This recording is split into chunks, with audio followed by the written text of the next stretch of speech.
Hello, everybody, and welcome. David Cottingham here with Casey Cooley. Hello, everybody. And our guest for the episode 6 commentary from the Jedi Trials, a Star Wars Destiny podcast, DHaus. What's up? What's up, DHaus? Not much, man. How you Excited doing? to be here. Yeah. Yeah. Because I'm really excited because when I asked you, you had told me that Return of the Jedi is your favorite film. Absolutely. Hands down. That's awesome. Number one movie all time. I'm glad we kind of made that work, with everybody having their favorites. So this is going to be great. So DHaus is with us. We're gonna this is our journey to the Force Awakens. Not the Force Awakens. You almost say that every time. I almost say that. Our journey to the Last Jedi Doesn't roll off the which tongue is as well. literally about 30 days away. That's crazy. It's crazy. So we've got this commentary and then one more commentary One to more. do for the Force Awakens. I'm excited for that one. But we're excited. Return of the Jedi, obviously the third in the original trilogy. So we are going to get going right away and jumping right into it. So Blu-rays is what we're watching. And I wonder if everybody's watching the digital version instead of Blu-rays on this. 2, 3, 4. Do what? I wonder if anybody's not doing Blu-rays and they're doing digital versions. Yeah, they might be. Because it's like, I just realized Blu-rays, who does Blu-rays anymore? Yeah, but I noticed because I've been watching a lot of with my little one, watching like Force Awakens and Return of the Jedi on the digital. It's not as sharp. Yeah. It's not as clear. Like when you pop in the Blu-rays, like when we're watching on this, it is so much different. Pretty good. It's actually really different. So here we go. Return of the Jedi. First question right out the bat, how we usually start these things off, DHaus, is bring it back a little bit. Think back a little bit. When was the first time you remember actually watching this movie? Oh, man. It must have been when I was, I have to say, like 7 or 8, I think. Like I remember my dad introducing it to me. My dad wasn't like a huge Star Wars fan. My mom wasn't, but I just latched on and I wanted to watch it all the time. With my mom desperately trying to cover my eyes during the Princess Leia parts. In fact, funny story on that. I collected all the action figures as a kid, and I was a completist. I had to have every single one, and they released an action figure of like Princess Leia and like the slave Leia. Leia. And so I told my mom, I have to own every single one. I have to own this. And she's like, not a chance. I'm giving my son this toy. And I like asked her for months. And finally I made a deal with her that like she would get it, but she would store it. And I would never see it. Until he became a man. But and then here you go. If I ever wanted to sell the collection, I could say I had all of them. Yeah. And, nice. But that was it was the funniest memory from my childhood. I remember begging my mom for that. And, it's great. So this was for me this was the first film I saw in the theater. Was Return of the Jedi. I vaguely remember it. I do remember images of it. But yeah, my dad took me to this one because I was 6 at the time, and so I have vague. But again, as we went through A New Hope and Empire, it's like that. Mid 80s, VHSs. That's what I remember most of these movies. And at the time, DHaus, I remember you said it was your favorite. For a long time, it was probably my favorite. I remember when it was your favorite. And I was like, because the biggest thing as we get into it later, obviously, is that everything just culminates here. It's like you find out about Leia, you find out more about Obi-Wan, and you hear Anakin's name for the first time. It's like it's just you just get so much information here that makes you really think about visually what was in the past. Now that we've gotten visually what it was, it kind of puts everything a little bit more into perspective. But and you see Luke as like this complete like character, and not a whiny farm boy or a reluctant trainee. It's like when he walks to Jabba's palace, it's like this dude is confident. Like he knows what he's doing. He's stepping in here and he's about to do something really cool. Right. And there's just something about like it's easier to cheer for that kind of a hero than than someone who doesn't know who he is. Yeah, because this whole time we've only gotten barely a glimpse of what a Jedi is with Obi-Wan. It's like, what does a Jedi actually do and look like? And Luke, so shiny. So one of my first topics I wanted to bring up was, as with Rebels and Rogue One and the books like Catalyst, we've gotten so much history of the first Death Star. Mm-hmm. We have yet to get anything on the second Death Star. Mm-hmm. So my first thing is, at least the question I keep asking myself is, when did they actually start construction of this Death Star? Because it took 19 years for the first one, even though we know now that it was intentionally delayed. Right. But this has only been 3 years since it was, or 4 years since it was destroyed, the first one. Could they really have gotten this far in 4 years? It's bigger, because it is bigger. So much bigger. It is bigger. What do you think, D? Man, that's a good question. I feel like it's interesting because we're renovating one of our bathrooms right now. And that's what I picture in my head is like the exact same process. Yeah, like so many people died. How do we do this better? How do we make just this bigger? Thousands of people are dying to make his, make his bathroom. It's crazy. Yeah, it's like we're recreating So this bathroom. Like I feel like the beginning is really fast. It's like, okay, demo hit. Yeah. They took things out. Okay, oh my gosh, there's drywall up. Like, and there's new flooring and tiling up. And then like it all happened really fast, and then for the last 2 weeks that we've been like waiting on stuff that they ordered to get here. Not used to that. And new shot, yeah. It's different. Okay.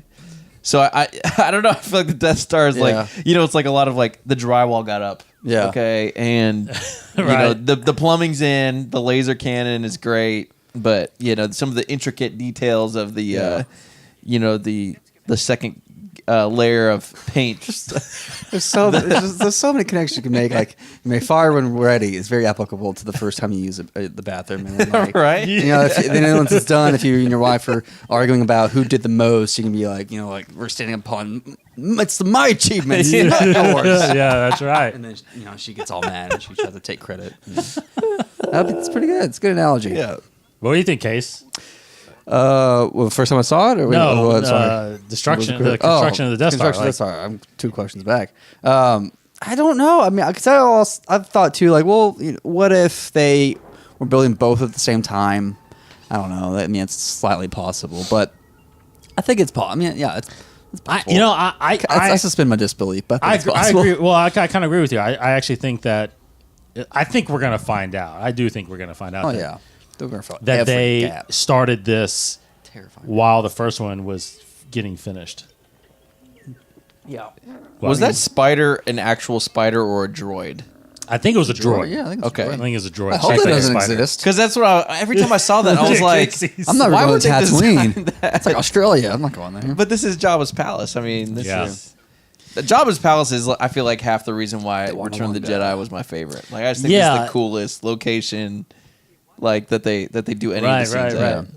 That's pretty cool. Yeah, that was one of my things too, is bring up. I mean, I think because again, this was one of my little one's favorite movies for a while, so we were constantly watching this movie. Yeah. We're here in Jabba's palace for a good 30 to 40 minutes of the movie. So that's not too long. I wanted longer. Really? Yeah. I hate when they leave Tatooine. I'm like, no, there's more things can happen. Go back. Like all three of the movies, though, like almost the first act is entirely on one plane. Like a Hoth was like that, and the first one you had a couple different locations, but this one's you're on this for a good chunk of time. But you don't even. I mean, like with Hoth, you're kind of back and forth with the Empire. Yeah, like that's right. It does not leave this until they leave Tatooine. Yeah, because the next shot is kill a bunch of people. And the next shot after this is when the Emperor arrives at the Death Star. Right, so we're here. Like, and see, this is I can clearly tell. Like right now, watching this on Blu-ray is a lot better looking than my digital version of this. But yeah, so we're here. And I agree with you. It's like this is one of my favorite parts. I love the fact I'm a big fan of the bounty hunters. I'm actually a big fan of Jabba. Like how this guy could look like that and be this crime lord. Yeah. It's like, Yeah. I mean, he's got something going on. Like, the Hutts must be very powerful beings. Right. Well, and part of it, which I learned only recently, is you can't. Their skin is like impenetrable to like blaster fire, I guess. Right. Yeah. Mm-hmm. Like they can't just die the way. So it's like there's a little bit of like endurance, and I don't know. You can't mess with me. You gotta choke him. Yeah. Yeah. Yeah. That's the only way. Big old chain. Yeah. The thing that surprised me was I remember watching this, and I felt like Jabba was pretty large. And then I remember in the new scenes they added to A New Hope, and they released in theaters, and I saw Jabba walking along and talking to Han, and I thought, did they shrink Jabba for that shot? And I was super confused. Like I just always felt like, Interesting. like Jabba's so much bigger, but Yeah. So I don't know. Maybe my They didn't- perspective was skewed. no, but they didn't, because he's elevated with this thing. See, look at Bib. yeah. That's about the size Han is in The New Hope. Okay. He might have gained some weight in 4 years. He might have. Still growing. But no, that's Spends more time sitting in the palace. Yeah, these he It's days. a There. little deceiving because they keep looking up at him because he's on this little platform. But see, my thing was, I remember thinking a little bit, through the 90s, like I never expected, like I wasn't sure that he can even move without help. I thought that right. thing, because you remember they sold the toy with him on that little platform. Yeah. I felt that platform was like a little hovering device, you know? You know what I mean? So so when I saw him in A New Hope moving around, I'm like, oh man, he can move. So which kind of begs the question, I don't know how you would do it because it would have been very complicated, but do you think he thought of replacing him with a CG like character when he did all these for a Blu-rays? special edition? I don't see why he would need to though, but I don't know. To add maybe more movement, somehow. Yeah. I don't know. Yeah, because aren't there like 4 guys inside of Jabba, Something like that. like puppeteering? There him? is, yeah. I thought I read that somewhere where there Yeah, was I like think there literally is. 4 guys in there. Yeah, I think there is. There's one guy just doing the tail, I think. Yeah. Yeah. Oh, poor God. But I don't know. Would you have been turned off by that? The CG Jabba? Not when I was younger. I mean, I remember when I first saw the movies, that wouldn't have fazed me.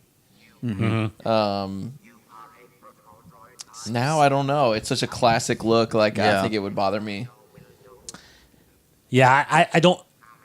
The only reason the only reason I think they would have to do it is if he was moving somehow. But since he's not, Yeah. there's no real need for it. But but it makes you somewhat wonder, like when Leia throws the chain, like he would move, like he would. He's pretty strong. He would have like tossed her Yeah, across he the would have barge. moved Yeah. around. You know what I mean? To get that. I mean, that was. I don't know. That just kind of throws it off a little He's bit. just an old hut. He is an old hut. He is I an think old hut. the Where's his son, by the way? I know. Right? I don't You know. know? He's out there somewhere. in the Aftermath books, they have some scenes with a hut. Nemo. I guess In the we're third spoiler one. free here, right? That's not unless I don't you want spoil that- it. We've talked about Aftermath Okay. a lot. Yeah. So So with Nema, like that gave me a whole different view of what a hut can be because she's like crawling in and out of these Yes. these caves She's, and I these think she's described holes. more leaner too. More. She was leaner. Smaller. Yeah. Okay, but I mean, she's zipping But very around. agile. there's a whole very scene of her shot like and still flying across the desert, like angry, Yeah. furious. Yeah. And she was They're trying to terrifying. like shoot her down and like, I mean, that was pretty scary. and then I was like, oh my gosh, this is not what I pictured like a Yeah. hut to be. Well, they did similar Probably things 'cause of this scene. in Clone Wars. Jabba's brother or uncle. nephew. Nep- Zero. You talking about Zero? Yeah, but Zero's Jabba's. Zero's Jabba's nephew. Okay. But he's Yeah. like zipping around in some swamps and stuff. That's right. So it's like he's moving pretty quickly too. Yeah. Yeah. No, that's very surprising. Actually, how they can move. There's Boba. Boba. Good old There's some Boba. other guys in there. Bosk and Dengar in there Bosk and somewhere too. Dengar. Yeah, I was Wait, gonna, Bosk and Dengar in here? Yeah. Yeah. Oh, They yeah. are. It's secret. Wow. You can see. I think when Luke comes. Yeah, you can see Dengar. him. Dengar's right there at the bottom of the steps. When and Bosk, I think you don't see him actually till the barge, don't you? Maybe not. Yeah. Yeah. In fact, I mean, for a while there, I always thought that Dengar and Bosk were on it, And they died with it. and they died. God. But Dengar has been He was in Aftermath. Yeah. Right. So he didn't. He survived, but Bosk apparently was on the barge. Unfortunately, Bosk is dead. Bosk, it was on the barge. He was on the barge. Oh, you just blew my mind. It's such a horrible like truth to be revealed. It's like, I can't wait to see more stories of Bosk. Oh wait, no, he died. He died. What? He did. Yeah. It's like, oh, it's got to be before. What? Now that's actually pretty cool that they reshot. Do you know that scene, that shot right there? This shot of her down here, like that is reshot for the special editions. Really? They brought that same woman. They brought her back in 1995 and reshot her falling down there, and that because in the original release, you did not see her land in the pit. You just heard the Rancor coming and her screaming. You never saw her. That's right. You never saw her land. So they reshot that for the special editions. Because I remember watching the special edition, like, did I miss that? Yeah. What? How did I not know that happened? Sorry, I've always loved that part. Yeah, where, that part pushing him. Yeah. Like Chewbacca just like pushes him, and he Look at just that little Jedi outfit back there, over, kind of like dead. You see that? There's a little Jedi guy back there. I don't know. Oh, you're not Lando. One of the first books I bought when I was a kid, I got Tales of the Bounty Hunters, and I had Tales from Jabba's Palace. Yeah. And just because, again, I'm just fascinated by everything that's going on here. And, like, I feel like you could pause, like, every scene and be like, what's going on with this dude? And then, what's going on with this dude? You could literally make a Star Wars TV show around every character that's in this place. I mean, that would be interesting. Yeah, I mean, every one of those guys. I mean, like, those two guys back there. I mean, whatever. You know, it's like, it's all kinds of stories. Now, Casey, first showing, did you actually think that, did you think that was Leia at all? Do you have any? I have memories where I feel like I was surprised, but I can't say for sure what my thoughts were back then. I was completely surprised. I think I was. I think I did being not very know surprised. that was her. I had no idea. In fact, I remember. I think again, I vaguely remember this in the theater, so I don't know if I even realized it then, until like I watched them for the first time at home. Straight through. I'm like, oh my god, that's Princess Leia. Yeah. Totally didn't get that. I'm interested in, obviously, there's obviously stories of that bounty hunter, Bausch. We haven't gotten any canon things with that's an actual bounty hunter. Yeah. My kind of scum. So I sort of wonder, with The Last Jedi coming, if like the Canto Bight, isn't that like the casino, type of scene? If that's going to be our version of Jabba's palace. Yes, but the other side, it's the upper class version. Yeah. I'm very interested in that. Yes, just because like the rich version. It's Canto Bight is referenced in. I think is it going to come in the Star Wars comic or something? I think it's got its own book. It's getting its own book, but I think it's being referenced somewhere else. Oh, really? And I heard it from a certain point of view. It's referenced in that. Oh, I've heard it referenced a couple of times. But it's referenced in Legends of Luke Skywalker. Okay. And then, because my point is, like, Canto Bight's been around for the whole saga, pretty much. Yeah. Because it's just so interesting that the rich people, the rich class, they are consistent throughout this whole regime change. Like, they're never touched by any of this. It doesn't seem like, they just go with whoever's in charge. Mm-hmm. They don't, it's like, I think that we even get some of that in Bloodline where it talks about, like, stuff like that. But anyways, it's just interesting how like their opinions probably that they don't really care Empire or Republic. Yeah, it doesn't feel like they're rich, so they buy their way through anything. Now I probably should know this, but is Canto Bight the actual planet or I just? Think so. I think it's just the city, right? Yeah, I think it's the city. So I don't know. We don't know necessarily what planet it's on, right? It might be revealed, but I don't know. I don't think. Yeah, in Legends of not spoiler or anything, but Legends of Luke Skywalker, I did that audiobook, and there's a group of people that are talking about the stories of Luke Skywalker, and they're on their way to Canto Bight. Okay, yeah. So that's kind of the tie-in to that book on, It's like she has the whole area to explore and be sneaky, and she runs into the one. Yeah, exactly. Yeah, that is always hilarious. Can't see. I just remember the first time seeing this, especially as a kid, being like, do they just have like a big sleepover every day? No. Like everyone just kind of crashes sleeps on the floor. Like, your corner. Man, I'm telling you, nap time. Yeah. like that's cool. Just hang out with your friends every day and night. Great. Well, they're all on his payroll pretty much. Yeah. Jabba like owns all these guys, and it's like, yeah, just come here, party, hang out, go do my bidding. There's no way they slept through that. Yeah, right. How does she know what she's doing? Yeah, I was completely. I mean, until she, because the voice thing is really good. Yeah. The voice, Yoda. the voice thing is really good. Yeah.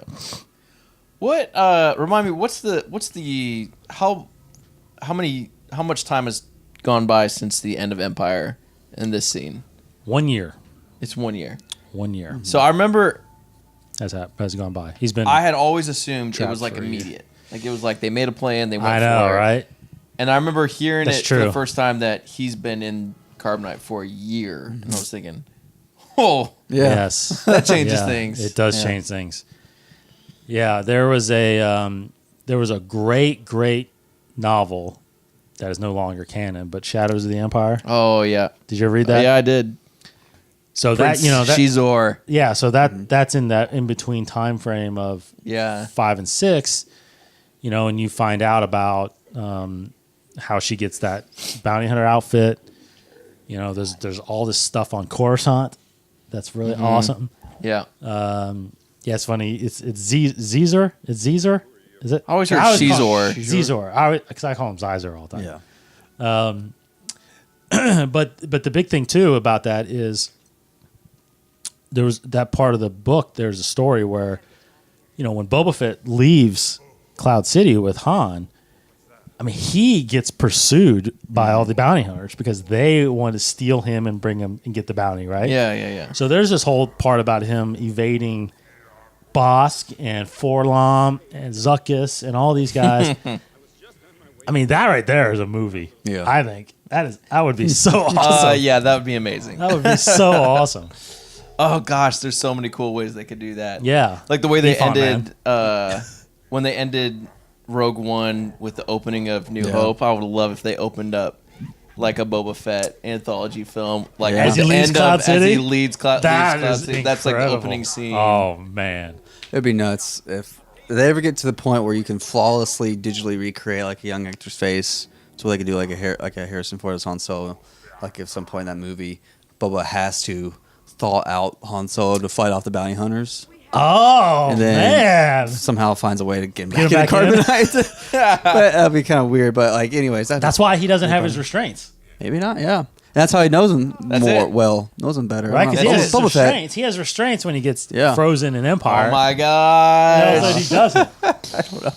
That'd be kind of cool. That'd be a cool twist. Like suddenly, Man, We that just wrote a movie, guys. Yeah. would be We just awesome. did like it. if you're just watching. Don't steal that. Yeah, no. Trademark InsideTheForce.com, 2017.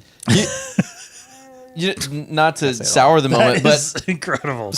last night I saw Pablo Hidalgo tweeting about how because of copyright and lawsuits and infringement, all that, literally like any idea you send to Lucasfilm goes immediately to the legal department.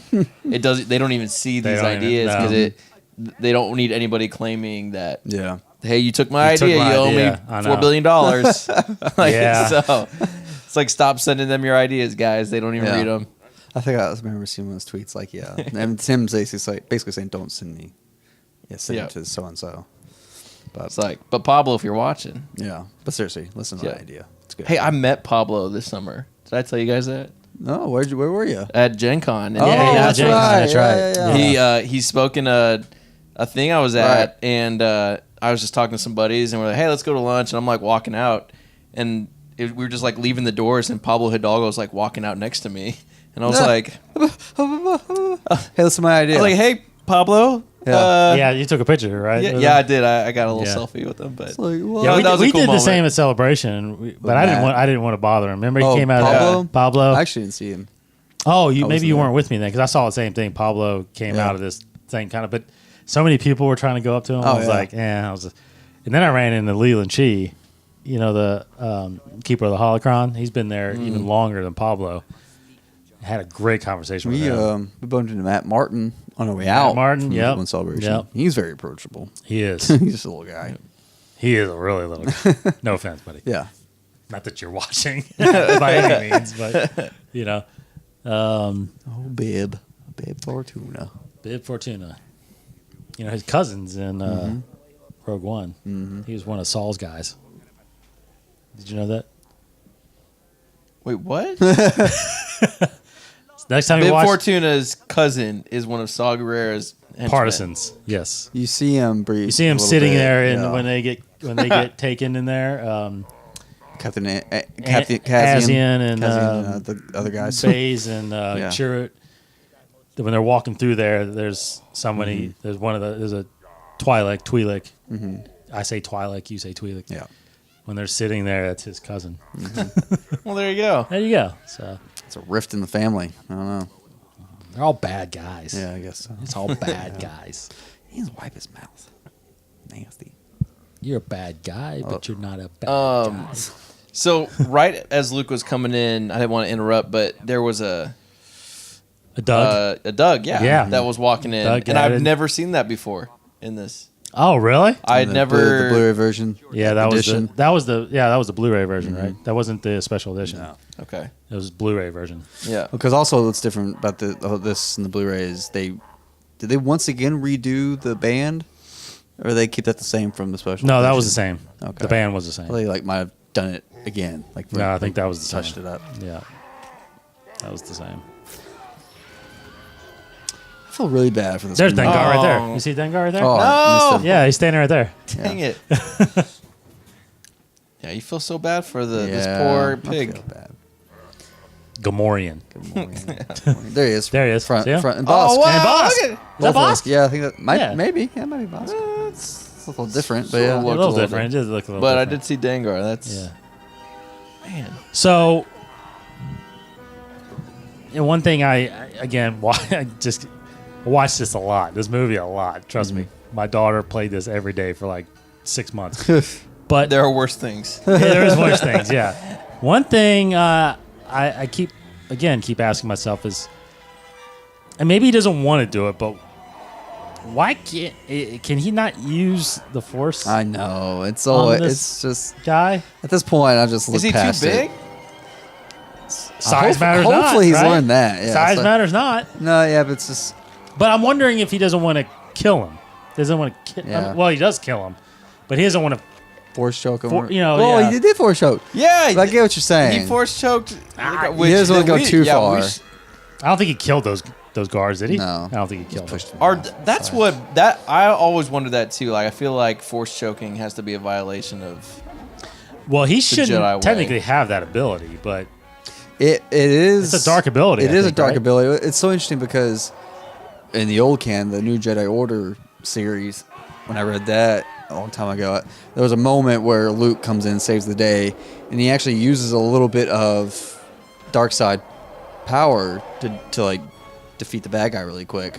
And it was described how as soon as he did that, his face aged a little more, and he looked a little more kind of grim because how much power it took from him. So like it always makes me think of that too, where he does a force choke, and I think like, well, that is a dark side power, so it must have, just for the fact of using that power, it must wear on him a little bit. But I think that just talks so much about how, like you said earlier, about how he's a different character. Like he's wearing black, he's mixed, and I wonder if that will factor into how you'll see him in Last Jedi, where how more of a gray kind of character he will be. Yeah. Not a gray Jedi, but just a gray character. Interesting. Terrifying. So we're about to. But even as a puppet, Yeah. this looks so good. Yeah. It it's actually really slimy, does look nasty, good. Yeah. They really did. That could be the Force. He was the Force. That's definitely the Force. Or he could've But I'm just pushed saying, and that's the thing too. I think he didn't really kill. He threw the thing, and then the gate killed him. You know what I mean? That's the semantics here. It's true. Batman. But that's what I'm saying. Like but Batman. That's I think I that's didn't kind kill of him. I shot his hand, which he dropped the grenade and made him blow up. But This guy, Malakili. yeah. Malakili. He's the man. Yeah. He's the Poor man. guy. How can you not love this guy? He's in Aftermath too. Yes, and I was about to say like one of my favorite interludes was the story about Malakili, which is just fantastic, and them sort of alluding to him protecting this baby hut, and the huts will rise again. Kind of this. It's really cool because of this this hairy dude. so sad. Yes. But that is a thing in I only bring it up because there is a thing in that Legends of the Luke Skywalker book about him, killing. Who, Luke? Luke, his perspective of killing. Yeah. So that's the only reason why I kind of bring it up, even though it was done after this movie, but it's still his thought process, I think, a little bit. And Legends of Luke Skywalker, is that its own book, or is that part of the 40 No, it's its own stories book? Okay. It's its own book. It's a junior novel that came out just like 2 weeks ago. Okay, I was wondering part if of it came the out part recently. of the Journey to the Last Jedi thing, So Man, I need to read that. yeah, it's pretty good. There's some things in there that are questionable, but because you don't really because it's stories, you don't really know if it's real or not. It's like legends. It's like they're talking about these things that happened. But you find out some things that you didn't that make sense for what we see in the Last Jedi, probably. And not only does he have a great castle, he has his own party barge, man. Yeah. I mean, this guy. Redneck Yacht Club. This guy. Okay, so as we get to the Sarlacc pit, again, changed for the special edition. What do you guys think of the Sarlacc pit edition with the beak? So, the beak. The beak. I mean, definitely. I think to me it makes it scarier, but that's debatable as with all the other changes. But no, I think it's fine. I like it. Yeah. I don't know if it was always planned as such, but you have. I think it was. Yeah, because the pit. It's called. They say it here, the pit of Carcoon. Pit of Carcoon. Carcoon, and then the Sarlacc is inside the pit. So That's right. It's there. That, to me, the beak signifies that there is a difference. Because as a kid, I never paid attention to the details of the name, so I thought that pit was the Sarlacc, and There wasn't a creature underneath there? Yeah. Well, I mean, I don't know. I didn't know how to explain it, but I didn't know that. I just didn't know the whole makeup of the whole pit. So adding the beak to me signifies there is an actual kind of creature within this hole in the ground. Yep. He kind of buried himself deep into it. I was going to say, do we know what a Sarlacc looks like? Yeah, pretty much. I mean, that beak isn't even its mouth. That's not his mouth. It's like alien. It's like inside his mouth. It's like a mouth in a mouth. Like his mouth is the whole thing there, and that's just part of like his throat almost that comes out and grabs his prey. Yeah. But the Sarlacc is a massive being underneath the sand. Is it similar to like in the asteroid field when Han parks his Correct? Like that's that Falcon on slug and he flies out and it comes. The space Yeah, slug. That's kind of what I picture there. Yeah. Well, I don't know. I can't remember what book it was in, but I remember seeing like image of what it looks like, and it's just a huge thing that it kind of just sits in the sand. But they just find a place and they just kind of park there forever. Yeah. Or what's the in Forces of Destiny, that animated short thing? I haven't seen a lot of them, but I remember Rey was like running from one. I don't think, or like not a Sarlacc, but running from a creature. It was similar. It was like a worm. Yeah, it was similar to it. I mean, it was similar. It was something that kind of lives in the sand. I can't remember what they called that though. Yeah, that was a good one. Sandworms from Beetlejuice. Sandworm. I'm trying to pull it up for you because you can kind of get a good glimpse of what it looks like. There you go. That's what it looks like. Yeah, it's weird. The sand. It's gross. It's massive. It's like a mandrake, but gigantic. Now, do you remember? You remember in Aftermath? And by far, this was like, as a kid, the biggest geek moment you can have. Yeah. Him going crazy with his lightsaber. I mean, it's like, his his first true vision of what a Jedi is doing. Chopped in half. But the Sarlacc, do you remember?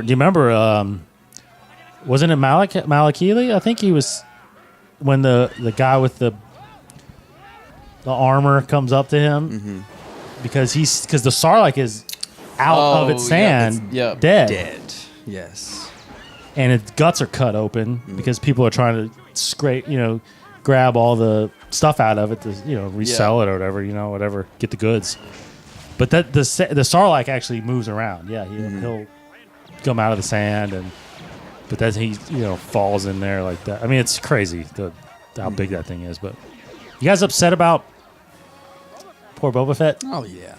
I mean, Yeah. Come on. Is he dead? That's the question. Has it been actually confirmed or No, denied? nothing. It's not, but I the think whole I think Either- they're trolling us, man. the aftermath thing, man. It's just it makes me think he's alive. Yeah, so I'm gonna Without go ahead his and say it. Aftermath. Somebody has his armor. Mm-hmm. Somebody, Yeah. one of the guys, head of one of those clans, I think, in Tatooine. Mm-hmm. Yeah. He dresses in Boba Fett's armor from the Sarlacc body. So, I mean, where's Boba Fett?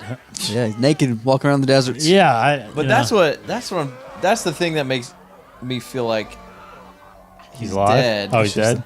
Because he wouldn't give up his armor like that. I mean, if there's anything we've learned in Rebels, like their Mandalorian armor is Yeah. like part of them. Like it's Yeah. not like I remember like Ezra says to Sabine, like, "Hey, like, just don't wear the armor because the Empire came up with a weapon that basically targets the Mandalorian armor," and she's like, "No, Yeah. the Mandalorian armor is like part of us. We can't Right. just give it up." So I feel like if Boba was alive, like he wouldn't just let somebody take it if he cares about his roots the way that Sabine does. But his roots are different. His roots aren't technically Mandalorian because he's a clone. He didn't grow up in the Mandalorian clans true. like Jango or Sabine and all that stuff. Yeah. So I feel like he's using that armor as just a homage to his father or his clone basically, but his father. So was he that attached to? I don't know if I'm pretty sure he was attached to it, but my feeling is that maybe he was unconscious when the Sarlacc got killed, and this group cut him out. They just took his armor, maybe ditched him somewhere. Maybe he's alive somewhere. We see the movie when he comes back and takes his armor back. I don't. Like there's a whole 30 years where he could have come back, done something, been killed off later or something like that, or died of old age. Yeah, I don't know. I feel like we haven't seen the last of Boba Fett, but I don't know if it's beyond this movie. I don't know that. I don't Sure. know. It's hard to say. not yes. the hand. Yeah. Of all the places you're pointing at when he's standing right next to you, you shoot him in the he shoots hand. him. I mean, Wait, his hand's in the air. yeah. He's tucked his lightsaber like in his pants there. It's weird. So heroic. Where's that rope attached Yeah. to? How did he swing in there? Like the force to go out. Force, yeah. It would have had to have been, out somewhere, not tied to the barge. Very true. Very true. I don't know. Now, are you a little upset by the fact that like Disney's not? They're kind of not repurposing the whole slave era. Like they're not doing any more figures of slave. Oh yeah, they said they won't release any more. Yeah. What's out there is out there. Yeah. I'm a little upset by that. a little upset by that personally. Granted, I went and bought a bunch of stuff because of that, and that's probably what they wanted me to do. Yeah. But yeah. Yeah, I feel like Disney, like they have to. Like there wasn't really. It was a matter of time because it's just Disney and their princesses and their whole brand. Ariel's in a bathing suit the whole time. Yeah, Jasmine's pretty much just dressed like a slave Leia almost. It's just the whole like phrase "slave Leia" is just such a point of contention. Captive Leia. There you go. Yeah, that's what I gotta say. Yeah. Captive Leia. Though I will say, Bloodlines really highlights that scene. Yeah. In a way that captures, I feel like gives that scene so much more weight and emotional weight to it, because even they talk about how people found this footage of Leia killing Jabba, and she was known as the Hutt Slayer. That's right. That's right. And she's infamous among criminal gangs as the Hutt Slayer, the one who killed Jabba. Very good. And there's this power, and so she talks about in there as she turned this costume of captivity into her empowerment to take matters in her own hand and defeat the one that nobody could defeat. And so I think they tried to, in the story, try to redeem that moment for a lot of like watchers and listeners, and saying what was meant for her demise and her, oppression, turned into her kind of moment of power, saying, "You don't control me. I control this moment." Yeah. So it's very interesting. Like, read Bloodline if you haven't, because it is awesome. There's some really great dialogue in there about that. And I remember them when they promoted that book, they talked about that specifically and how important that scene is coming back to Return of the Jedi. That was Christy Golden. Did she write Bloodline? Claudia Gray. Claudia Gray. Oh, Claudia Gray. Mm-hmm. Yeah. She did Bloodline. Yeah, she did Bloodline, and she did the new Leia book, I think. Yeah, she did Leia. She definitely did Leia. Yeah, because she really, she understands the Leia character. Yeah. That was good, and Leia's really good. I read Leia. Real quick, going back to the Emperor stuff there. Surprised that, I got to admit, I was surprised. I remember being a kid and thinking, why would, like, it seemed like to me it was backwards. Why would Vader be, number 2? Not because he looks so frail. I mean, it was amazing that George actually thought of envisioning the Emperor that way. As far as, we got a glimpse of him in Empire, but he didn't look that bad, like in the original Empire. I don't know. I felt like for a long time before we actually now know his power. Yeah.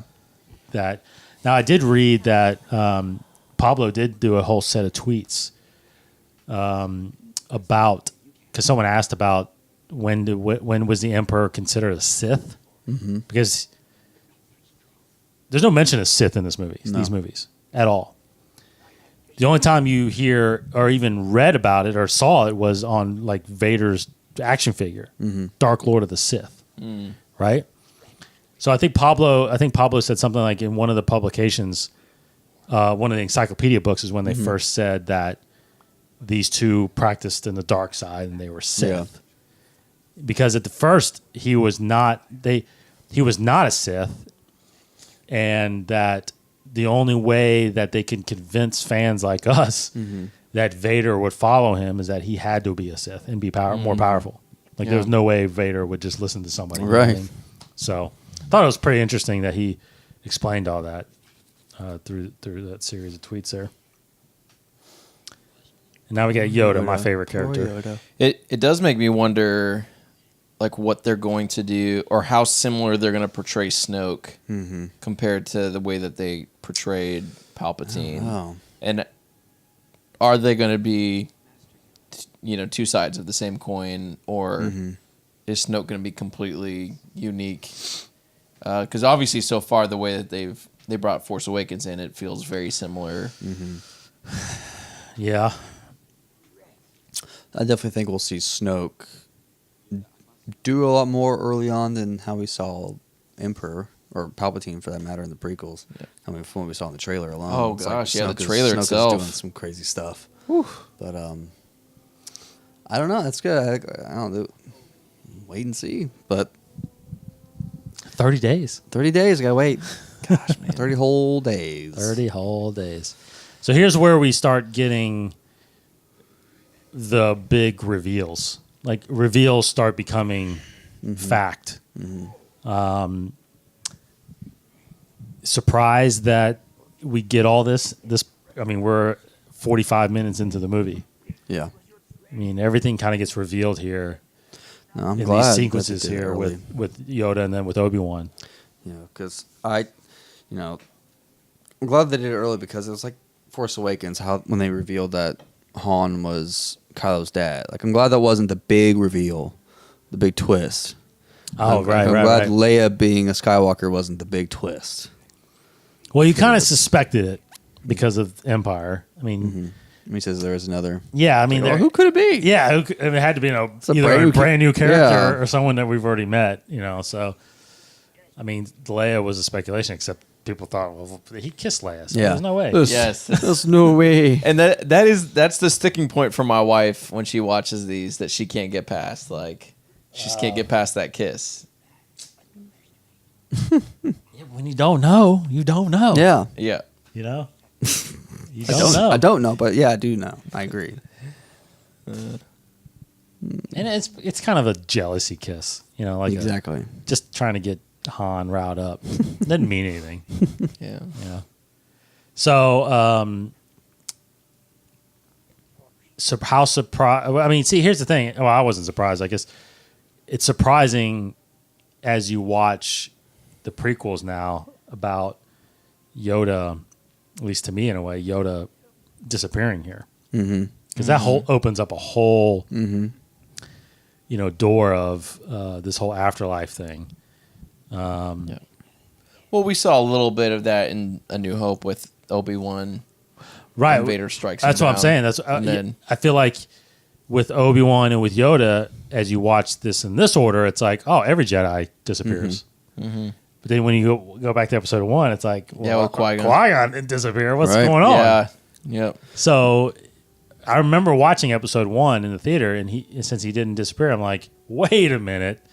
Something's not right here. Like, did they forget? Yeah. Oh, wait. It was one special effects shot. Forgot to do. Corey and I had ourselves convinced that it was kind of the way you died as a Jedi. Like how you were sliced with the lightsaber. Give yourself? Or like you give yourself? Not even that deep. It was more superficial. Like when we saw A New Hope, it's like maybe it's because he sliced through Obi-Wan slowly. Or like if he did it really fast, it would. I don't know. Like we were trying to logically, but really illogically think about how it happened, not knowing that it was it was more existential, like philosophical reason behind it. Yeah, but now we know. I will say that, like, Yoda living on Dagobah has always bothered me. Really? Why Dagobah? Interesting. Okay, let's go down that. Let's go down that path. So, I mean, okay, so crap hits the fan in episode 3. Everyone's being murdered. Yoda says bye to the Wookiees, and he goes off, and he goes into exile, and the galaxy is reeling, and there are people who are, people are trying to rally and resist the Empire, and you have all Rogue One and Rebels, like this kind of just group of struggling to find leadership. And here Yoda is, we're like one of the wisest members of the council, and he's like, "Y'all are good. I'm gonna go retire, man. I've done my part." I got a timeshare. This great place. I've never seen it, but it's a great place called Dagobah. I'm so excited. That storyline, I don't understand. I don't. Doesn't feel like that's something Yoda would do. Like I feel like he would be available. That's pretty interesting. But that right there is such a perfect thing for like someone like the story group like Hidalgo to write this very elaborate connection to like why he chose Dagobah. Like I feel like they do that a lot. They always take one little nugget like that and they give a crazy explanation for why. Well, don't they? I don't know where it was, but didn't they? When you find out later, I think when Obi-Wan was in the archives, that he removed Dagobah from the archive. Is that canon? That's why anymore? I don't know if that's old canon or not. I can't remember where I. But yeah, read that from. But you're right. I might have read that in one of those encyclopedia things. Maybe that's what he was doing. He was changing the distress signal, so telling everybody not to come to Coruscant. But also, he was, since Yoda was going to go hide. That didn't happen yet. As far as Dagobah was. I don't know if it was because of Obi-Wan or if it was already removed. I don't know, but like there's one planet like Kamino that's removed from the Jedi archives. Yes. So therefore, no one knows how. No, it's not. No one would know it even existed. Basically. I don't know why he tried to know canon wise if that was it or not. If that's still canon. I do remember from the old EU, there's like some story out there, a reference to where like Yoda, while he's on exile, has some crazy epic battle with another Dark Jedi. But it'd be cool if we got some kind of solo film, spin-off film. You also learn again, weird handheld shot. Oh yeah, Strange. Again, changing perspective of the movie in a certain point of view book, which is fantastic. Yes, it's one of the best novels out there. But you find out that Yoda has a run-in with probes, Imperial probes, on Dagobah. Interesting. So it's not that there's not searching for him. I mean, I think even in Vader's comic now that Charles Soule's doing, Vader is now, it's not really a spoiler, but Vader is now kind of involved with the Inquisitors. And Emperor makes mention, I think, of, that we still have to hunt down these Jedi. And there's a list. I think he mentions Yoda because they know he escaped. Well, I know there's another Jedi on the list that we didn't know about. That's kind of that survived. Yep. But certain point of view again was a great novel. But another thing that gets brought up about Yoda is that, and you haven't read that book yet, so I don't want to spoil too much about it. But I got to bring it up because it's incredible. But do it. But Yoda has a conversation with Obi-Wan about training Skywalker. But Yoda is thinking he's talking about Leia because he's ready to train Leia. He does not want to train Luke. Wow. So it's a great chapter in that book where it's just like this whole conversation of like basically what he has with Luke in Empire, that he's not ready. He's got too much anger in him. He's always doing this and doing that. But Leia is ready. She is dead set. She's committed. I want to train Leia. It's such a good conversation between the two. But it kind of brings that perspective into Empire when Luke finally gets there, that he's always been a little reluctant to train him. But General Maydean. So Mon Mothma, this is our first, at the time, our first viewing of introduction of Mon Mothma. Again, never mentioned in A New Hope or Empire. Critical all of figure. All of a sudden, it's who is this? But we're finding so much more about her, especially with Rogue One and Rebels. Who knew she would play such a big part of Star Wars canon? Well, she was in the EU. She was referenced a lot in the EU about. She's big in the EU, yeah, about her being one of three that started the rebellion, which was Bail Organa, and then someone that is not and doesn't look like to ever be canon, which is Garm Bail of Bliss from. He was from Corellia, right? He was from Corellia. She's from Chandrilla, and Bail's from Alderaan, obviously. He was in the Force Unleashed games that was canon. When that was canon, correct? Yeah, but no, not anymore. But it seems like Mon Mothma, at least to fans, and especially maybe you guys too, we've been okay with her being recasted. I mean, it's that's approaching the time frame where you're getting hairy because you're 4 years away from this movie.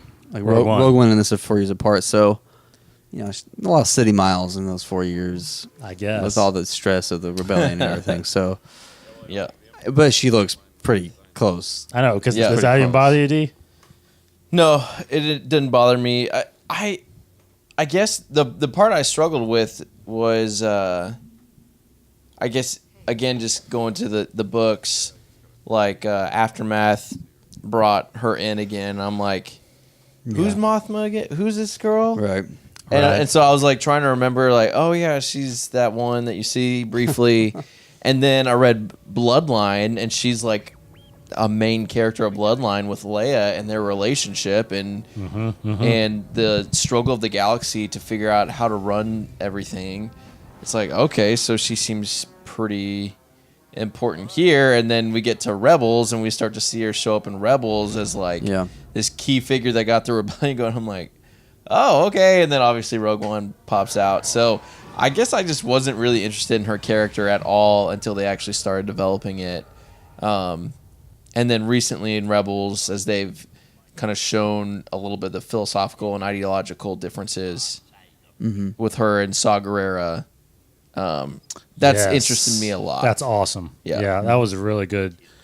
It's a really good addition to the stories. Yeah. And then those two dudes in the back, all of a sudden have a story. Yeah, those guys have stories, and lots of theories right now. But it was Yupe Tashu, I think, is one, and I can't remember. I forget the other name, but again, go to Aftermath. Yes, and you'll read some of this. Yeah. But Mothma, to add to your point, Mothma she's enormous in that Leia book, the new Leia book, because that's when she first meets Leia, and Leia's first introduced to the rebellion. Mothma was always like I still to this day will always keep screaming to Lucasfilm. I feel like you should put those deleted scenes back in episode 3 with Mothma, Bail, and Padme, because that is truly kind of the formation of what is to be the Rebel Alliance.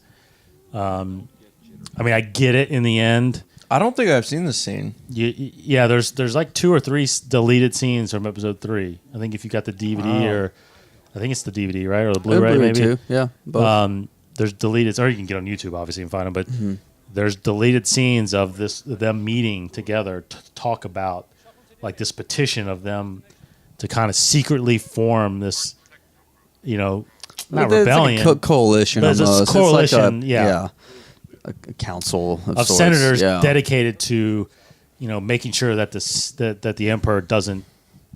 Or not the Emperor, but Palpatine doesn't keep this, keep and change the whole government. Actually gives up his powers and all this stuff. Said he was supposed to.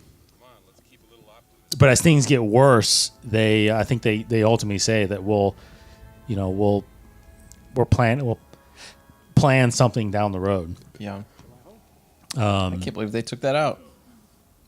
Yeah, well, they had the same actress. Guinevere.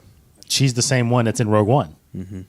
Oh, that's what's so awesome about it. Yeah, it's the same actress. Yeah, and the one that voices her in Rebels. Yeah, she voices her in Rebels, so it's so she's Mon Mothma pretty much now. Mm-hmm. But there's a whole God, I don't want to get too much into it because it's a side thing. But a quick side thing that. At the end of episode 3, I read this. Did you ever read the alternate or the original ending of episode 3? Probably. Yeah, I feel like the original ending was supposed to be Padme when she shows up. Right. She shows up with Anakin on Mustafar. She shows up with a knife, intent to kill him. Recently. Yeah, some guy came out with the concept art, and he was going to kill. She was going to kill him, but she refused. And, he does the whole Force choke thing, and still Obi-Wan comes out. But she survives. And it was then that she was the one that actually starts the Rebel Alliance to overthrow Vader and the Emperor. Okay. Which would have been, I thought that would have been awesome. Yeah. I mean, I would have been down with that. That's awesome. But anyway, we got what we got. Harrison Ford point. Yeah. Hey. We did get a brief glimpse of potentially Rex. Oh yeah, walking did behind them. We did. Yep. It's Rex. It is Rex. Come on. It's Captain Rex. It's just it's Captain Rex. What's this guy doing? What is he doing? Don't go by that tree. Yeah. Smells over there. It's so funny. He's walking through a forest and one stick sound triggers him. He backhands him too. So this by far, this whole speeder sequence, this again was this is what made it one of my favorite movies too. It was just this whole sequence I thought was awesome with, because back when you're watching as a kid, it just looks so real. Mm-hmm. It just looks so real. But again, can't Luke just use the Force? Yeah, just knock him off. When he's like, when he's like next to him. Yeah, it's like. Well, a lot of Jedi's. It's like how in a lot of superhero movies. It's like you can just do this. But also, does it really illustrate maybe that how inexperienced he is? Yeah. I mean, it's been a year. You know, they say the smartest guy in the room often lacks the most common sense. Yeah. It's very smart in the Force, but lacks the. I could just pull him over into the tree. Yeah. Dunzo. I'm gonna jump on him instead. It's cooler. I did love this scene though. I remember that like one of the action figures they released had a little button on the speeder bike. Oh, yeah. That would, like, Yes. blow it up. Oh, yeah. I was gonna say, Corey and I had that. And you could put so Luke's cool. lightsaber. I think on the tip of it actually too, or something like that. No, but it's really good effects. And again, when he has the saber. Yeah, patrol. They're They're on like cops, patrol. speed trap. Yeah. Yeah. Can't be speeding through the like woods. cops where they're like turned opposite directions. This is the Empire. He didn't say that. Let's sync up. Nice. Yeah. Oh, that's a Youch. horrible way to go. That Oh. definitely hurts. It's disintegrated. There's no body. I'm trying to remember. There was a computer game I played when I was a kid that you had to get through. What was it? I don't know. I never remember the name, but I know the game. Like, because it goes through like a lot of different little. Yeah, like a bunch of different scenes. I remember there was one in particular where you had to get through, and it was tough. It was really tough. Oh gosh, I hope someone watches this and comments what that is. I think that was my first Star Wars gaming game. Yeah, the game, because I totally forgot about it until now. The only game I remember playing as a kid was Dark Forces. Oh yeah, a friend of mine had that one. I didn't have that. But a friend. No, that computer game though. I remember there was the end of the game was the Falcon flying through the Death Star. Yeah, and I was like, I remember it was hard for me to do because it was inverted, like the controls. So down was up, up was down, and I had to get the Falcon through the exhaust, whatever, of Death Star 2, and it always crashed because I could never get the flying controls right. But that was good. Those were good games. Yeah. Do you think there's like sensors that kind of prevents them from? No. From like what? Avoiding trees? Maybe.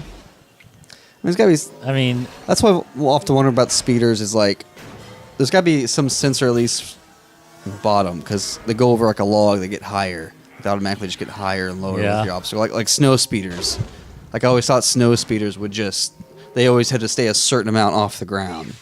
But then you play Battlefront and they can go higher and lower, so it kind of goes away. But I don't know the science of speeders.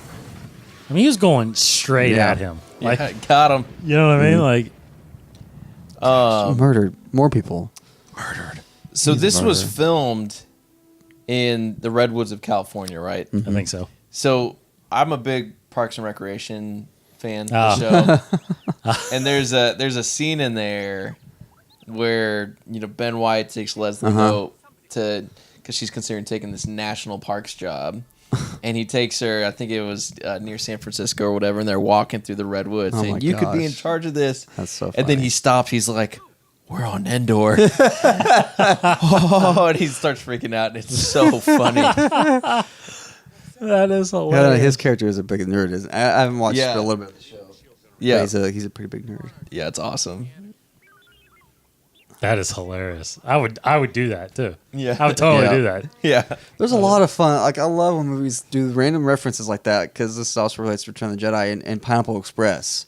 When they're at the end, they take them to that barn where they grow the marijuana, and then they open this like trap door to shove the main characters. And James Franco's just like, "Oh wait, is there a Rancor down there?"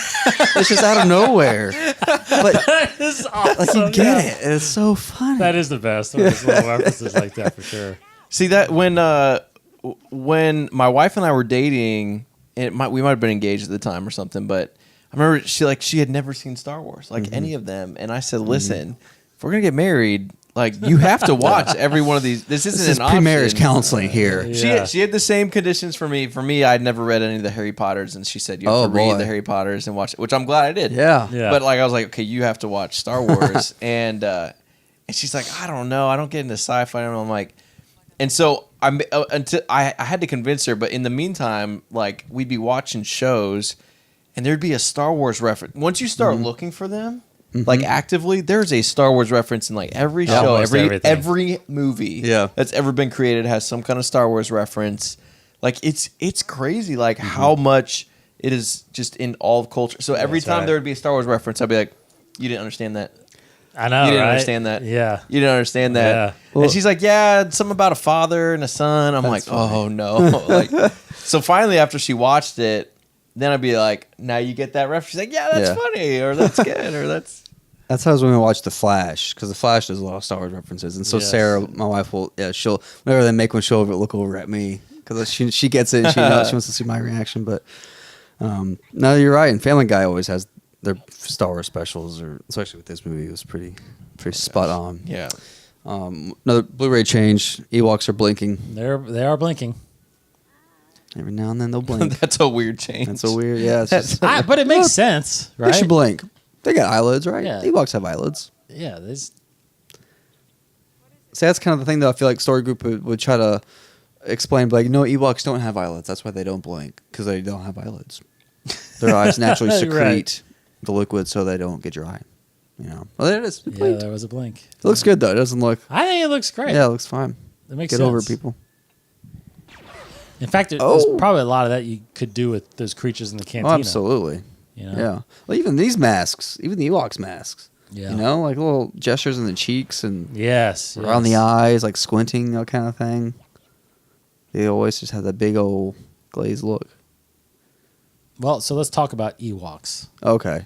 What do you think? One of the most contentious moments. Well, is it? Do they deserve the? There's a lot of hate for Ewoks, unfortunately. There really is. We need a story that really shows off the Ewoks' like ingenuity and their savagery, and how formidable they are. Because you're like in this, they do. It seems very illogical that they should be such good warriors. However, they are the only species that we know of on this planet. So how are they the only species, the top race on this planet? Because they kill off everything else. So it would be really great to see exactly how amazing they are. Well, part of the problem is they depict them like this, right? Like where he's like, "Help me off the log. Hold my hand." Like they seem very childish and helpless. The way that they portray them. Well, he's a kid, right? I don't know. I guess so. Very. But I just think like the way they portrayed it, it was inviting criticism. Whereas like you read some of the things or see some of the recent things that talk about Ewoks eating stormtroopers, and and you start to realize like, oh, these are like crazy, like carnivorous, savage, savages. Right. No, like because they're shooting at the end, they're shooting arrows and stuff like that at stormtroopers and throwing rocks, but it doesn't seem like they should be injuring them at all because everything just bounces off the stormtrooper armor. But they're like flying back, like they get hurt and they die. But no, it should have been unfortunately should have been a little more violent. I don't know. Like I feel like it should have. Yeah, like hot tar. Maybe, my gosh, like they shoot arrows, melting them or something. Shoots right in their. I do wonder sticks in their armor if they reshot this whole thing with like today's technology, the way that they could make these. Oh, they would be like Ewoks. They'd be like ants. Well, I think it would look. Yeah.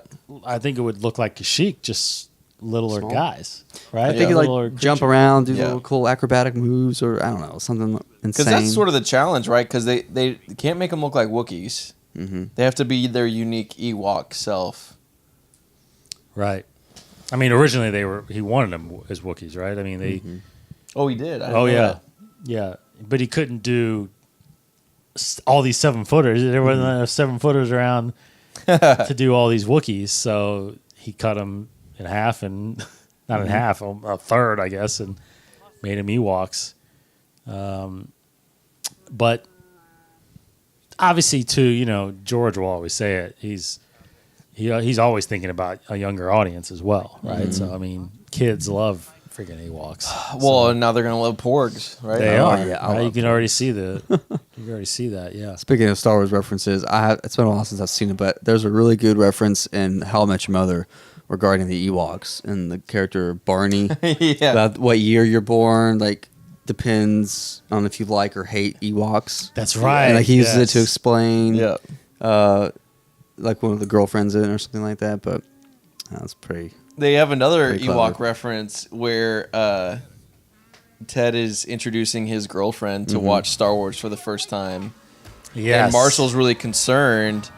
And so after they watched it, he asked, like, what's her opinion of Ewoks? And she's like, she loves them. Okay, great.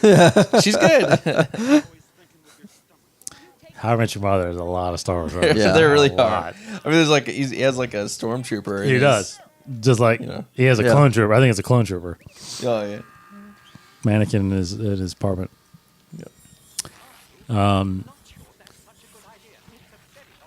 But yeah, clearly this is our first look at the group of Ewoks here. You know. They're already there. You can see them. Creepy. Creepy. Now, is that the chief? I always No. forget which one's the chief. That's Tebow? Tito? Tito? Is it Tito? Tito? I have Tito as a Christmas ornament. T something. Tebow. You're a Tito. Yeah, that's right. Yeah. The chief is you don't see him here. You actually see him. He's like a priest chief or something like that, right? Well, no, that's the priest. That's and then there's a chief separate. yeah. Then chief is That's how I get the somebody. Yeah, it seems like it's the guy making the decisions, telling like pointing and all that stuff, but he's not. It's not Right, him. nobody. It's yeah. You have to shoot him. Now, one of these just an guys is Ewok. One of these guys is Wicked's brother, isn't it? I think. Oh, it's, really? That one in the front with the Yeah. red. I think that's Wicked's brother. Now, because they made Ewok movies. Yeah, remember those? The two. I think there was two of them. Yeah, Did you ever see those? Dude? No, I never watched. Yeah. live action ones. Yeah, live action. They made two Ewok Star Wars movies. Yeah, There were Star Wars stories before there were Star pretty Wars much stories. the first. Now, I That's have how I no need to get ready memory for really of The them. Last I remember Jedi. watching them, but I never. And the Droids cartoons. Remember those? Yep. But the two, I'm actually curious to go back and watch them. Watch them. We Yeah. got you. Yeah, Just to see. Now that I have all this knowledge of Star Yeah. Wars now, it's like, I can actually remember it. I wonder if it's really that bad.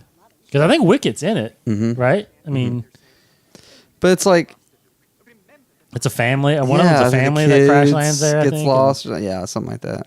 And there's other creatures on Endor, you Mm-hmm. find out, so I actually need to, I want to go back and watch this. So they kept that in canon. No. Oh, okay. It's definitely not I canon. was like, all right. It's definitely not canon. There's a lot of old stuff that I would love to go back and read, like the Tales of Jabba's Palace. Yeah.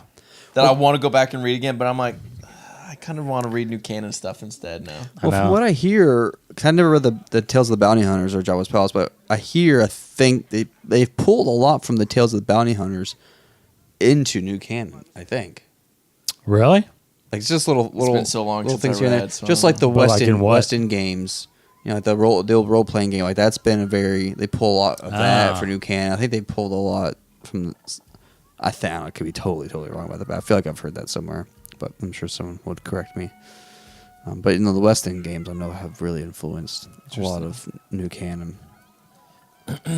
What's funny is that we like I remember I don't know, for the longest time I just never put it together Right. that they were actually gonna cook Yeah, Han neither did I. and Luke. When they talk about, no, you're the main course in I'm thinking, I think I just thought they were just going to kill him. Yeah. Or something like that. That's all it was. They were just I going was just keeping him prisoner, and they were just going to keep him prisoner while they have this big feast. So that's not the chief, that's the priest, right? Yeah. I don't think you actually see the chief until they're telling the stories later. But anyway, Look at that little guy. Yeah, I never thought. yeah, it wasn't until later on you're like, much later, like just recently when I read Shattered Empire, Oh my gosh. Yeah. and they're talking about how what is this? I don't know, but I'm going to get seconds. Yeah. That they're in the party at the end. At the party, They're at eating the something. Like, I don't know what I'm eating, but Yeah. I'm gonna get seconds. It's like, and and then there's helmets there sitting there of the stormtroopers, and you're like, eating they're eating stormtroopers. Wow.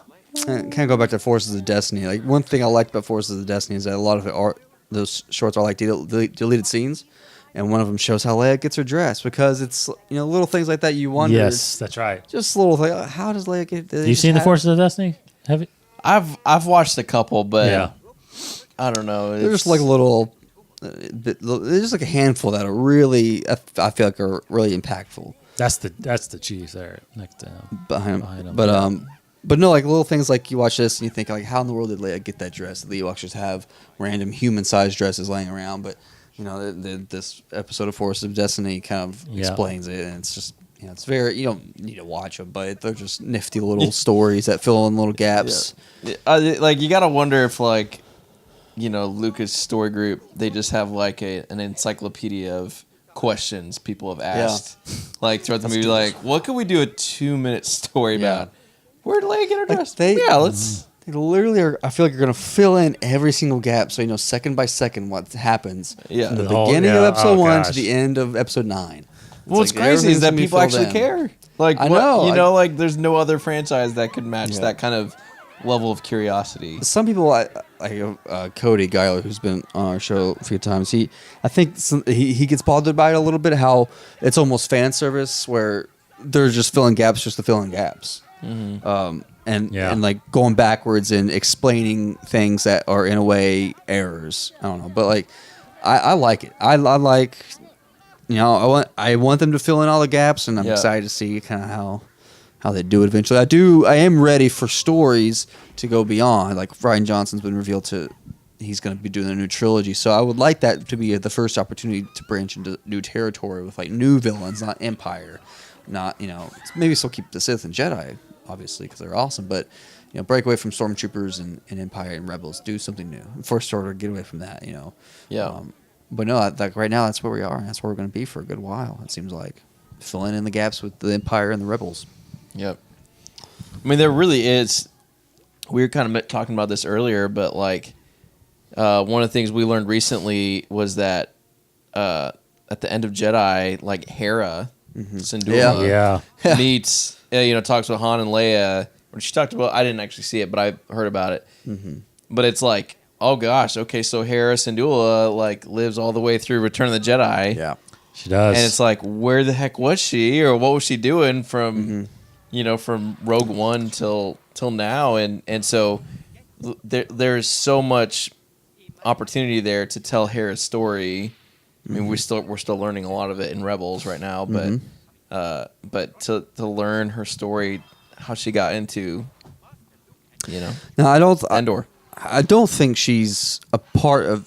She's on Endor right now with the rest of the Rebel crew. No, she's. Yeah, I mean, I always figured. And she's not in the fleet. Right. Actually, that's what I mean. She has to be in the fleet at the end of this, because that's everybody. I mean, this is their last attempt.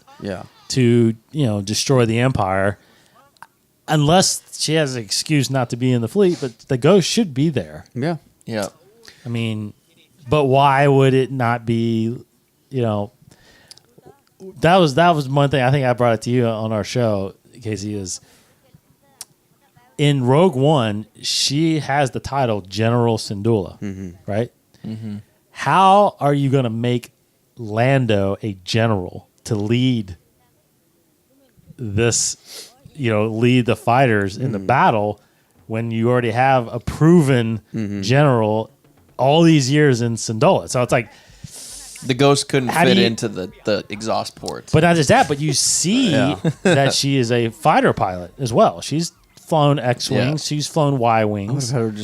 You fly the Falcon. You fly the Falcon. Yeah. You know what I mean? It's like, obviously, Han knows who she is. Yeah, get this dude who just likes to wear Han's clothes out of there. And again, they have to figure out an excuse that why she's not in the briefing room. And that's the problem where like people like Cody has a great point where it's hard and it's almost you're pigeonholing yourself. Then it's like now you got to explain this, and you're only doing it just because you created the problem in the first place of this new character. So it's to the point. I love it. It's almost like reverse storytelling. Yeah. And again, the fact that we even have a constituent of millions of people who want to know that fact, it proves like this is a riveting story. And so I kind of like them showing like, okay, like I like putting the challenge forth, like, okay, how are you going to explain this? Yeah. And then hearing their creative answer to it.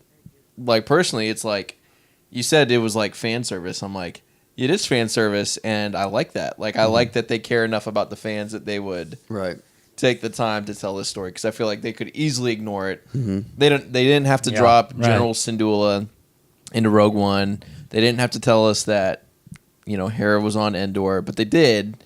And so, you know, they're creating interest there. I do think it's all part of the plan. Like, you know, they threw that little nugget in there because maybe they already have a story planned out for Hera. I think you have to. I think you have to have some kind of story. Yeah. I think you do. There's got to be after Rebels ends, it's like Rebels is going to be a launching point for a million other stories that are going to come out. And I think Hera's going to get her own like comic probably. Yeah. You know, at some point. But this scene is easily one of my favorite scenes in Star Wars. Easily one of my, maybe top 3 scenes in all the films, because again, the first, and honestly, what I loved about most of this, when all we had was the first 3 movies, was the only mention of their mother. Right. Loved the fact that there's a mention of, you know, now who we know is Padme. Yeah. But well, that was the debate for a while, is who is Leia referring to? Correct. Yeah. But we know that it is Padme. But yeah. In fact, that was a Pablo actually answering our question.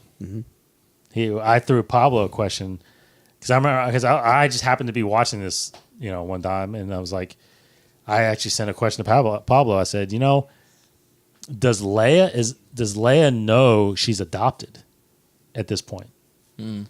Because you know, if all you had was these 3 movies, does Leia know she's adopted at this point? And he said, and he replied to us, and he said, it was never kept from her.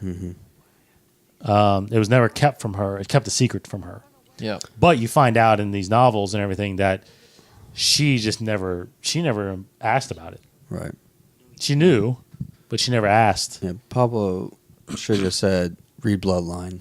Yeah. I think that was the time that came out. Around that time. And then soon after we both read it, because she knew she was adopted. She didn't know it was Padme until sometime after this movie. But what's Leia's exact line here? Like, he says, "What do you remember?" Like, she died when I was very young, right? Isn't that her exact line? She died when I was very young, and he says, "Tell me." And she says, she was very beautiful, kind, but sad. Yeah. And she says, "What do you remember?" And she says, "Only images, really, feelings." He says, "Tell me." And she says, so that's how you explain away the fact that, hey, Padme died in childbirth. That she has these feelings about it. Yeah, because you find out, like, especially, again, in Bloodline, you don't really find out, to me anyway, it's not so much in Bloodline, but in Leia, you find out in Leia because it's about when the book is about when she's 16, and she has to go through certain tasks, and not tasks, but, you know, she has to do certain things to basically truly inherit her princessship of Alderaan. Like, she has to earn it by doing like a humanitarian thing and an education thing and Anyway, but throughout that book, it's cool because she senses things. Like, she's like there's parts of the book where she feels something and she can't explain how she senses this and knows this. So she has that ability. And she has the Force strong, obviously, because she's a Skywalker. But to me, that's telling us that, okay, even when she was a newborn, that she somehow retained those feelings of her mother and not really understanding what it meant, you know, and all that stuff. Or is it that she, you know, once she was told, did she know Padme before this movie, though, right? I don't think so. So I don't know if it was just again, it had to have been when she was born that there was this sense of feeling of who her mother was and what feelings she was experiencing at the time. Luke at the time didn't have that. But the theory I feel like with most fans right now in all these books is that mentally she is very strong with the Force. Yeah. Not necessarily physically like he is. Yeah. So that's true. That's a good point. Speaking of a great scene, this is one of my favorite scenes. Yes, by far. Because the first time you see a small sign of good in Vader, in a way, just I'm not telling how it's too late for me. Yeah. It's the whole just Anakin's story. I got people crap on it for the prequels, but I love it because he is such a tragic hero, and talking about when he was in Rebels and how he treated Ahsoka is so different than how he treats Luke in this. And I love very true. The explanation for that. I can't remember if it was in I think it was in Recon. How Pablo and Filoni probably, I think, talked about it, I guess. But how basically he wants everything to do with Anakin's past to be destroyed. That's why he's so against Ahsoka. There's moments in Rebels where you think like maybe he's gonna break through and become good again, but no, he even when his mask cracked and you see Anakin Skywalker, he says, basically Anakin's dead, and he goes and tries to kill Ahsoka. But so what's so different about Luke, and I think it's basically explained where Luke represents, he has no affiliation with Anakin Skywalker. This is a fresh start in a sense, and Vader sees this as a fresh start for him, and the actual chance that he can go back to good, because anybody else, Obi-Wan Kenobi, Ahsoka, they were with him. They all knew Anakin. They knew Anakin. They were right. with him from good to evil. So there's no way that I think they could be truly forgiven. He could be truly forgiven in their eyes, kind of a thing. Yeah. But Luke, it's it's just, this is brand new. He can move on. He can move past it because Luke has no knowledge or recollection of his past. So it's just interesting. That's very good perspective. Very good perspective. Yeah. So what do you feel like? What's your feeling on knowing Darth Vader's past in the prequels?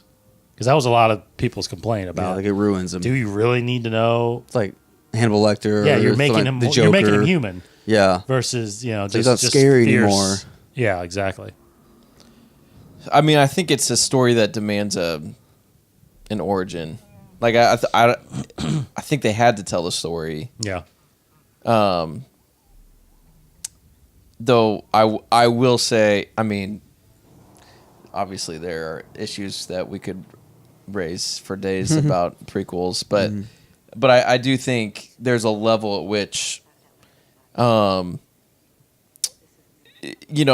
his tragic turn, I think probably could have been told a little better or a little bit more convincingly. But I do think. I do like the last. What's interesting is if you ask my wife, who didn't grow up on Star Wars, her favorite Star Wars, she'll tell you Episode 3 because it has the most story development. Yeah, that she's actually interested in. She thinks that's Episode 3, and then specifically the last hour, brings the Star Wars story together in a way that draws her in. So as a complete outsider, forget all what CGI and any other issues. She just felt like the story was developed the most with Anakin and his turn to evil and his drive to power to protect Padme, but his misguided intentions and so it's good. Yeah, it's good. So, that shot there with all the fighters, it kind of brings up one thing about these movies. Do you think we will? Do you think these are the definitive versions we'll get? Do you think there will be any more tweaking? For example, will they add the Ghost into that? I would love it if they just did. I would buy the movie again just to have that. Right. That might be the only one. I mean, you can change this or that. with the graphics, make it a yeah, little you can nicer. improve. You can improve. You always some stuff improve it. still. Or they You know. show a shot of Hera in the briefing room. Yeah, digitally put her in there. I mean, Zeb. They did with they did with Boba Zeb's Fett. alive. Boba Fett. They added Boba Fett to A New Hope. He was not in A New Hope. But and like, what if they replace Yoda digitally? That kind of stuff. I don't know about that, but maybe. But I don't know. I would love the Ghost to be put in. I don't know if they'll do any more editing. I feel like Disney's sort of like appreciate the past, but let's move forward. Mm-hmm. Like honor the past, but it's kind of like Slave Leia happened. Okay, but we're moving on. We got new stories to tell, new money to make. Yeah, I want further. I want it to stay fixings. fresh. Yeah, I don't want it to ever fall and become obsolete. Yes, looking. I want further updates because I feel like they did such a good start with the special editions that I felt like he didn't spend enough time on it. Yeah. That's why he kept tinkering. I wish they would just do everything that needed to be done to make it consistent because personally, there's still stuff on here that I'll always complain about that even the sabers don't. You can replace some of this stuff and digitally replace it. Make it a little nicer. I mean, Maybe, yeah. But even the sabers though aren't sabers. Yeah, completely. that's a big one. Rex. Rex, there he is. Hey, Captain Rex, love it. Busted. But even the sabers aren't fully Yeah. finished and done in some spots, especially in New Hope. Still, like I cannot believe Luke still has a white saber in a lot of scenes. You know, it's like, so I wouldn't mind, but I do. I even though I want it, I don't like even that mat. You see the mat Exactly. Yeah. around the Death Star there is bad. Yeah. But I still think that there's because that we got the digital release of these, I don't see how you can remove them somehow and then put them back up. You know what I mean? Like, I don't know. Yeah. I feel like I'm with you, DHaus. I feel like it's just that Disney has put out this is what it is. This is what it is. Yeah. We're going on. But it's the thing. Like since this whole buyout and all these new stories, I've noticed that Lucasfilm now and they do kind of ignore things like that, even past the special edition stuff. Like Han shooting first is a big example. Because from a certain point of view, there are tons of stories revolving around that event of the Greedo and Han shootout in the cantina. And there's only one shot. They're all recollected with one shot. They never say explicitly what happens, but you always hear one gunshot in the audiobook, and that's it. And Greedo falling over. Exactly. So it's just like they're saying without saying it. They're saying basically that he could have shot first, or he could have only been the one shooting. Yeah. It's like It's like, because I feel like all of Story Group and everybody Lucasfilm, I think they wish they could change it back and make Han be the only one who shot, but they can't. So this is their way of doing it: is saying, well, it could have happened this way. It's all from a certain point of view. So all we know, there was a shootout and Greedo died. Han could have shot first. It could have been a second, shot in retaliation. But we're not going to say for sure. Yeah. They like to be coy about it, and I don't like that. I feel like there always needs to be a definitive answer. I agree. I agree. Enough of this, even this, it's like, who knows what happened in here? Yeah, with these it's three such people. a fine line that they're creating. So this lightsaber battle could only lasted 2 seconds. Exactly. But someone told a story of it lasting longer, and then it doesn't matter. You just know that they got in a room and they fought each other. Yeah, that's it. I'm with you. I'm not really a fan of that. You need to be I'm definitive. not really a fan of that. Oh gosh, I love every bit of Emperor's lines are just awesome.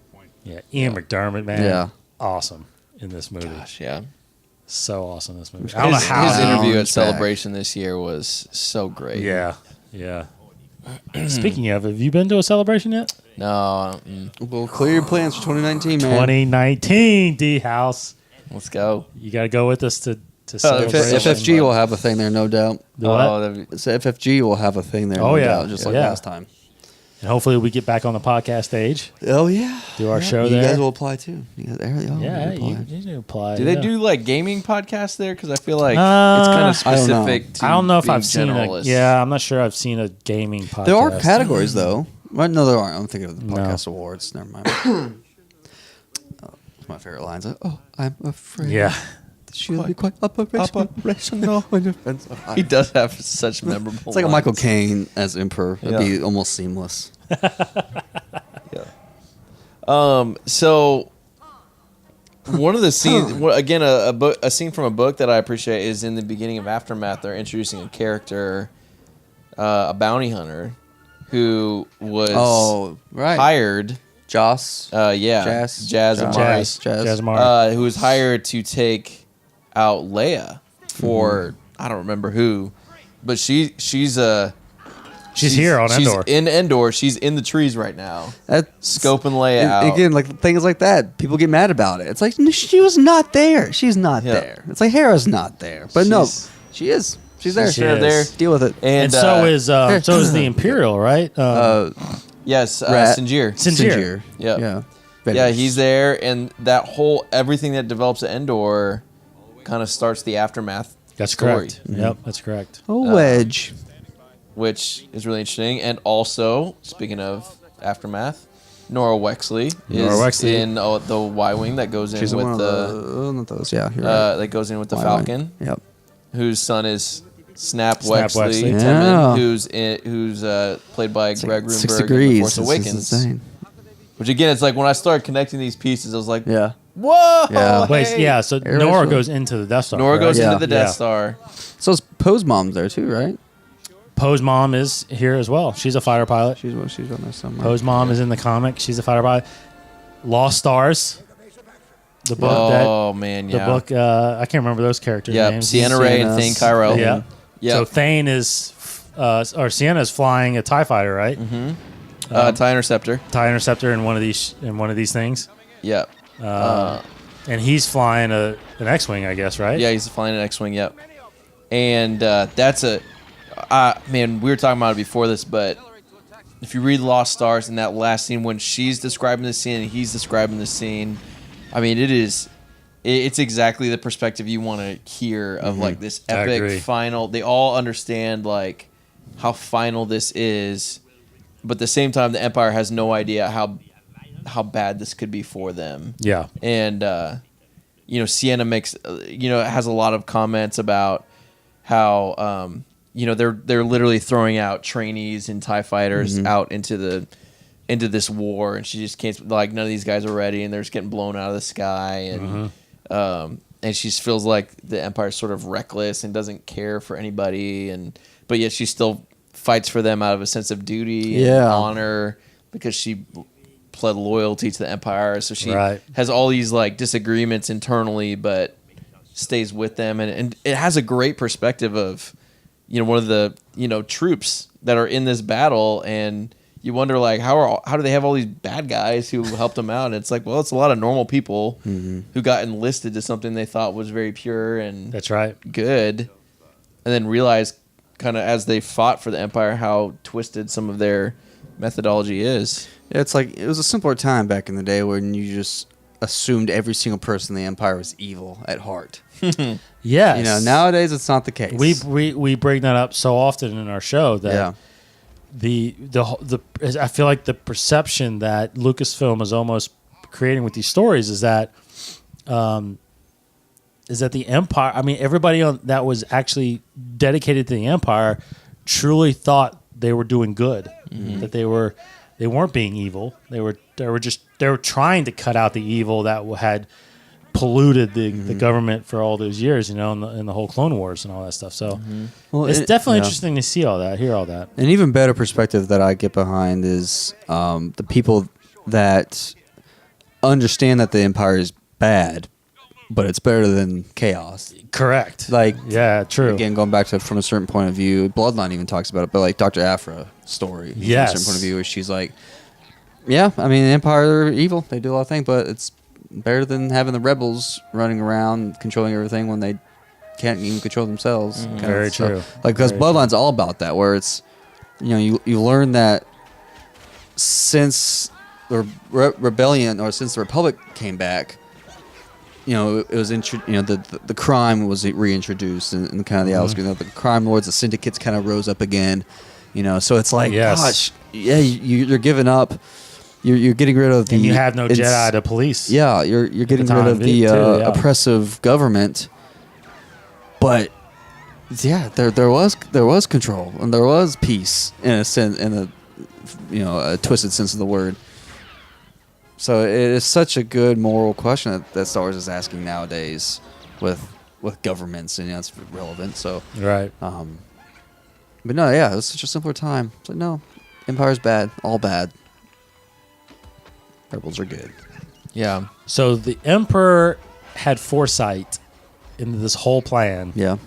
But he didn't see the Ewoks. They're so too small. I can't see them. He did not see the Ewoks coming. Yeah. Maybe he saw it and he's like, nah, it's stupid. Thought he saw it. Oh, it's so sad. This is the first Star Wars movie I cried in. That's when the Ewok died. Oh, yeah. Later on here. Yeah. It's so sad. It's pretty funny. Pretty cute. It's such a cute little battle. Look at this cute little battle. Little noises, throwing little rocks. He hits himself with a rock. It's so cute. Yeah. See, like, there's no damage to him. They're just like they're just knocking him out. It's just a little bit because they got to be alive when they cook them. But like that's what I love. Yeah, exactly. You don't want to damage your food. Yeah, they got to be fresh. Still. Yeah, but no, like Rogue One when Chiru is going ham on all those Imperials, all the imps, with his staff, and you see like pieces of their armor chipping away when he's hitting them. It's like I love that little addition. That little, to it. It's true. I wish again go if you're gonna redo if you're ever gonna do a new version of this, I would fix that. Like when they're throwing rocks at the Imperials here, make little pieces. Their armor exactly. And stuff like that. Crack it, chip it off a little bit to show they actually are damaging neat. them. Yeah, but they do pretty much destroy one of these chicken walkers here, like smashing them, pancaking it with two big old logs. Like, they brutally kill whoever's inside that cockpit. Yeah.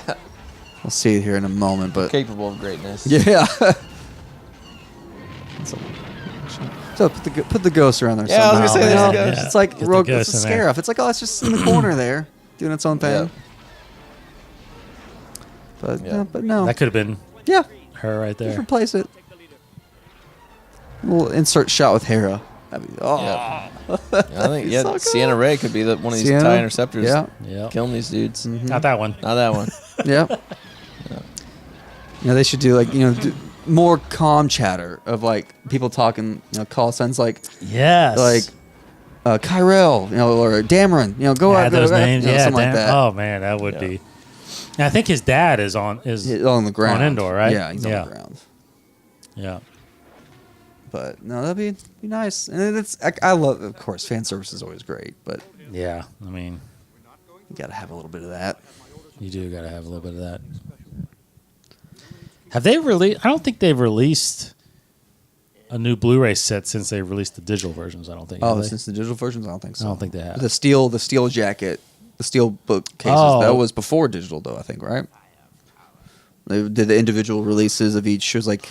Yeah, I think that was before. Yeah. I think that was before. There was nothing different about those. That was just the packaging. I gotta feel like after 9 comes out, they'll have like an ultimate 9 because that sounds like that might be that's the end of the Skywalker saga. Probably sounds like it. So you will need to have an ultimate edition, which I'm sure I will buy. I will definitely buy it. I mean, why not? Probably about $200. Probably who knows how much that would be? But take my money. $300. Yeah, just take it. Take it all. I mean, look around. Yeah, here's a blank check, sir.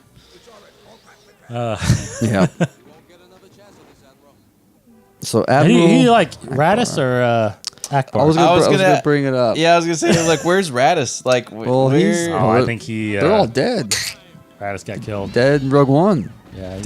Was he part of the group? Yeah, he was in that. He was in that ship that Vader boarded. That's why we think. Oh yeah, he's dead. Akbar took his place. Maybe? I didn't feel like that was super clear. Like I felt like. I think everybody on that ship. It looked like he's like, oh, let's get out of here. And it looked like they got away. No, his ship. His ship is disabled. That's why the Tantive 4 has to launch. Oh, okay. Mm-hmm. Another Blu-ray edition coming up here with R2. Yes. Right here. A lot more little stuff.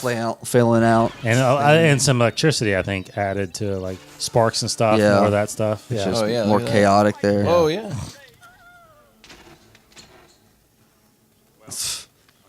Yeah. Which is good. That's cool. Yeah, sure. Go for it. So Radis or Akbar? I liked Radis a lot. Radis man. is cool. I liked Radis. Yeah. I liked He Radis. was he's the only he didn't one mess back in around. Jyn. No, he didn't. He knew it was up. Here you go. He Oh, was sad ready to do moment. it. He was ready to go. Oh, it's so sad because he tries to wake Turn him up. away, turn away. He doesn't wake up. Stop. Like I was a kid watching this in my bedroom, like trying to go to sleep, and it's like I started crying. I was like, what? Actually, that might No. be Wicked's brother. That might be Wicked's brother, actually. That's even worse, man. Why'd I you know, have to say right? that? Now Wicked's got to live on. Getting verklempt. So, I'd still take Akbar. really? Yeah. Again, part of it is because of the new canon stuff that they really develop Akbar's character and and just how pivotal his leadership was.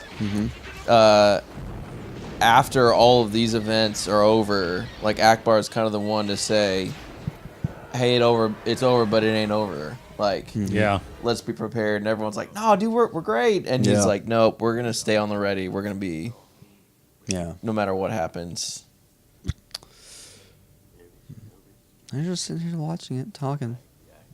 I'll get bored. So another talk about side stories, the connection. I'm about to experience it later tonight. Battlefront 2 takes place the Battle of Endor here with Inferno Squad. They're on the ground when the Death Star explodes. Oh, nice. So I'm excited for that. so excited to see where that goes and where that campaign and story goes. Because that is clearly another squad, Inferno Squad that is truly dedicated to the Empire, Right. and what they're stand for and what they mean. Great, it's one of the great shots right there. Yeah, I love it. So good. But yeah, they're down there. I mean, I guess I don't know if they're down there yet because they would be taking them out right now. yeah, they'd be winning. I mean, you would think that it's like they would show up like right now. It's like because I feel like they show up right before the Death Star explodes. It's pretty soon. Yeah. So they could be on the Death Star and like we need to get down there kind of thing, I'm just flying down there right now. But it's a pretty decent book if you guys want to go back and read that. Battlefront 2 Inferno Squad it came out earlier this year. It's a good the audiobook's really good because it's Janina Gavankar who plays Iden on Inferno Squad. She's good. She's very good. Huge Star Wars fan. Oh, she's a nerd. Huge Star Wars. Is she games all the time? I just watched the other day. Her and Sam. We're gaming. Yeah. The old Star Wars games. They were switching so old Star Wars funny. games. God, that's so good. And she has a great interview on Star Wars Show where she gets emotional talking about. Yes, she does. It's She does. fantastic. Yeah. Chewie comes to the rescue. Yeah. By far, my daughter's favorite character is Chewbacca. I mean, how could you not? She just made me buy her a pillowcase that had Chewbacca's face on it. That's awesome. So, All right. she says it's so cool because I don't think you've heard her say it yet, Casey. But she, whenever we get together, she's like, "We're Team Star Wars." Because my other daughter and my wife can care less. Yeah. Oh, yeah. But she's like, we're Team That's Star Wars. I'm like, yes, we are. You're gonna go. Yeah. You're going to Celebration with us. Yeah. She would freak out at Celebration. She would flip. Yes. Oh, this is painful now. This is Oh getting, man. Yeah. See, they gotta save them. So- They're not killing them. They're Yeah. just knocking them out. Yep. Like, that would knock you out. You gotta save that. I mean, that would. gotta save would that hurt. brain. Here we go. These guys Yeah. are killing these guys. No. Dead. Yeah. Of course, you got to do the marbles on the ground. That's That's cute. Very cute. very cute. Yep. Yeah. Whoa. Trailers, they figured out how to. That's not, wacky.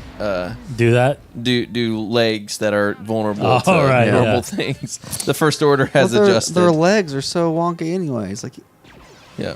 Oh, Ouch. it's weird because she actually bleeds. Like I remember not catching that relatively recently. Like, Oh, she she's does? covering it with her hand, or he's got it on his hand. I think Han Solo, and there's like some blood on his fingers.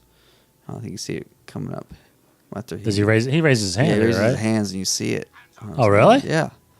There's blood. Oh, I actually never noticed that. It's really recently where I caught that. Well, she would. Would she bleed? I mean, she would bleed, right? And sometimes maybe it doesn't cauterize all the way. Right, You know, yeah. so it's just, you just never hardly I see it. never noticed that. Yeah. Casey, jeez. Yeah, that's bright as day right there. Wow. Yeah, it's like Ponda Baba's arm, Exactly. Yeah. right? That's a lightsaber, though. That shouldn't Yeah, be like that that. should not. See, that's got to be fixed. Yeah. I mean, that's just got to be fixed. Okay. Favorite fight scene, I think, of all Star Wars movies. This one?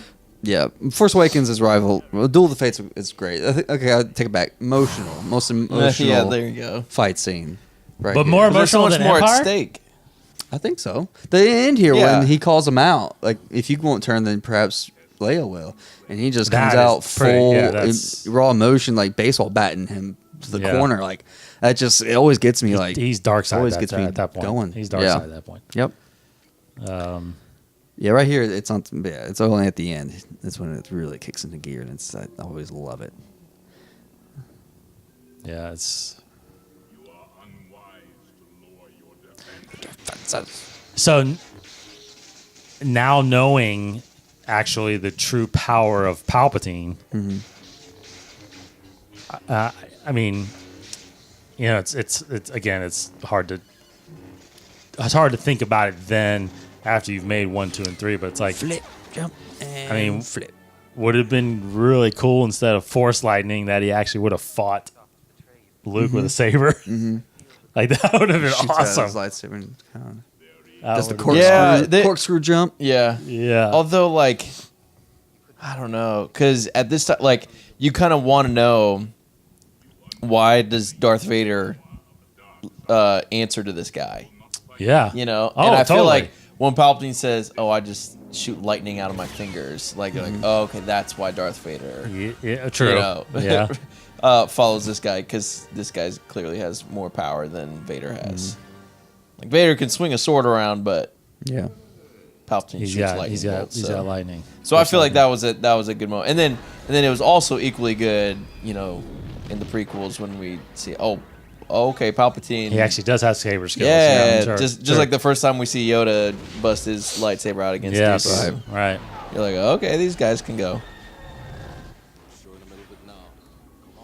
But you also you find out in the Clone Wars then too, that Sidious actually has 2 sabers Does. because he fights. Oh, you're not done with Clone Wars yet. I just gave a little bit that's away. okay. Sorry. You'll get there. It's fine. It's fine. This is on me. But he has 2 sabers. Well, it's interesting because old EU, I think, reading, it's still canon, reading the Revenge of the Sith novel, it talks about where he hides his sabers, where he's hid his sabers the entire time. Yeah, as Palpatine. As Palpatine, Yes. Yeah. And it's somewhere in his office there, so it's Yep. always That's right. it's always cool.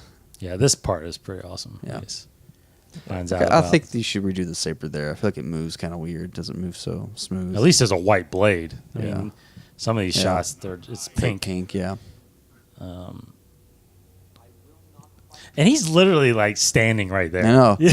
Kids, He's, like, well, it's right hard. next It's hard to to him. see in the dark in that mask. It's pretty I dark. don't know. It's pretty Yeah. dark. But doesn't he have like the vision I thing? guess it's all red. Yeah. Yeah. His It's peripheral like night vision vision. is He's right there. great. He's Like right. standing right in Got front of key him. signatures. I love like his eyes rolling back in his head, like he's probing his mind. It's really good. So this is it. This is where So it he gets finds emotional. out he has a daughter. I mean, Yeah. that's Reads his mind. yeah. Sister. Now this is where it gets powerful right here for me. I love it. Yeah, it does get really good. Now, does he when he shouts at him? I always forget. Honestly, does he say Darth? Does he say no? no, or I think he says. father? I think he says no. No. I almost thought he said Darth. Like Darth. He's come to terms that this is not his father anymore, so he calls him Darth or something like that. I think he says no. Yeah, I think that's I right. think he probably subtitle it. And then Yeah, it'll tell you. yeah, sure. But Yeah, actually, this kind of sounds like it's- Darth. I don't. It actually yeah. does kind of sound like Darth. Like But I think he says right no. here. It's like it's just so powerful. He just doesn't such anger in every swing. Well, that's music. what you need to defeat. I feel like that's again, I don't know if it's fully canon, but I feel like in order to fully defeat a Sith, you have to almost tap into that dark side a little bit. Like if you think about it, I don't know if Maul does Obi-Wan. See, Obi-Wan doesn't, right? Because he's pretty much defeated. Mm-hmm. Like Maul pretty much defeated him. Look at his widen his eyes. Yeah, he's just. You go to Episode 2, Yoda doesn't defeat. It's almost like a draw, right? Yeah. But in 3, Mace, unless Palpatine, you could say Palpatine let him do that. I believe Mace really beat him. Right, yeah. Because he sensed Anakin was coming and he wanted to set up that scene. But, Yoda doesn't against this. I don't know. But I feel like in this point right here, it's like he truly goes that extra step in order to defeat Vader. But then pulls back, he does not turn. So at some point he goes back and gets that lightsaber before he leaves. Does he? He does because it's in Shattered Empire. Oh yeah, you're right. It is in Shattered Empire. You're right. And that's the only reason. Well, I can't remember. I'm sure he probably has it when he's carrying Vader out. Yeah, I'm sure he does. But it's just like I always assumed too. Like I thought I hear it going down the shaft. But I'm actually a little. I'm actually will be a little upset if that's not his saber in Last Jedi. Last Jedi, if he got rid of it, I don't know. Because the way things look, it's not. For some reason, some of the the international poster, he's holding the blue lightsaber, so and not his original blue lightsaber, another one. But you see, Jin just pushed the button and removed the shield, and Radis was good. Yeah. Han blew up the whole thing. Yeah. Well, the Empire somewhat learned from their mistake. That we can't have just a switch. Yeah. We need a whole station. Yeah. Yeah. Yeah. So Lando, Wedge, Nora, they go into the Death Star, and then there's other guys a couple of the other ones that get destroyed, getting shot. I can't remember the other guys' names, but. So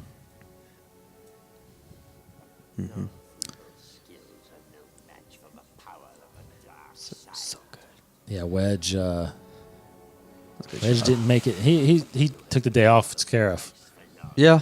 But he didn't miss. He didn't miss these Death Star battles. That's why he didn't. He didn't miss the Death Star battles. Oh, this is good. Yeah, Wedge is. I think Wedge is a great, interesting character. From what I understand, they want to bring him back in Force Awakens, but the actor said no. And Dennis Lawson, they did. He did. He said no. But that's an interesting thing on a certain point of view was his whole people's perspective of him ditching the trench run. Like when he gets shot, he's like, I can't hang with you. Like a lot of people look down upon that. Like that he should have stayed in there. And, but. Well, Luke said, "You know good back there. You know good back there." Yeah. Yeah, I mean, it's so interesting where the hero does not defeat the villain in this movie, or does he? It's Vader. The hero does not defeat the villain. Well, Luke as in Luke is the hero, right? But Vader redemption. Yeah. No. What? Now what do you feel like kills Vader? Yeah, it's always. Is it the fact that combination the electricity, or is it the fact that he turned back? Oh, I think like a spiritual or physical. I think it's honestly a combination of all the physical things. Like his systems are shutting down. He's got electrocuted, and they took the mask off. So I think it's just a combination of all of his mechanical systems failing. I mean, we see him multiple times throughout the series of like he's in his little dome, or whatever you call it, where healed, like, his body's recovering, his suit's getting tuned, and so shooting a bunch of electricity through it after going through a lightsaber battle where you lost your hand and you're experiencing this trauma. yeah, I think it's just a combination of.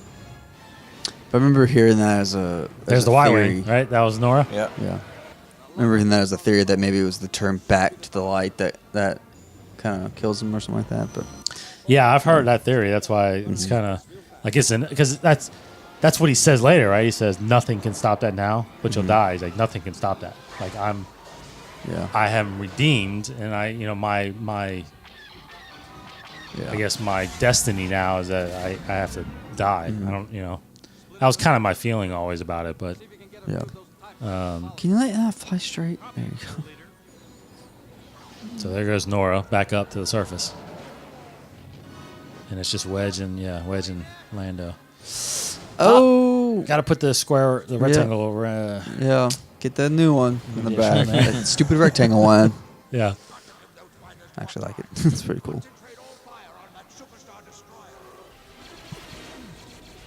Why didn't you do it in the first place?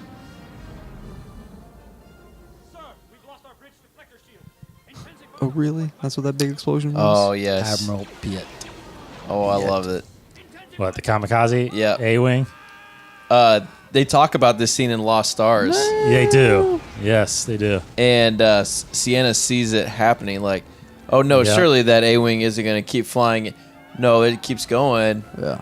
Oh, the deflectors are down, and then, That's right. Yep. Bam. You didn't think it was going to work. And see, that shot.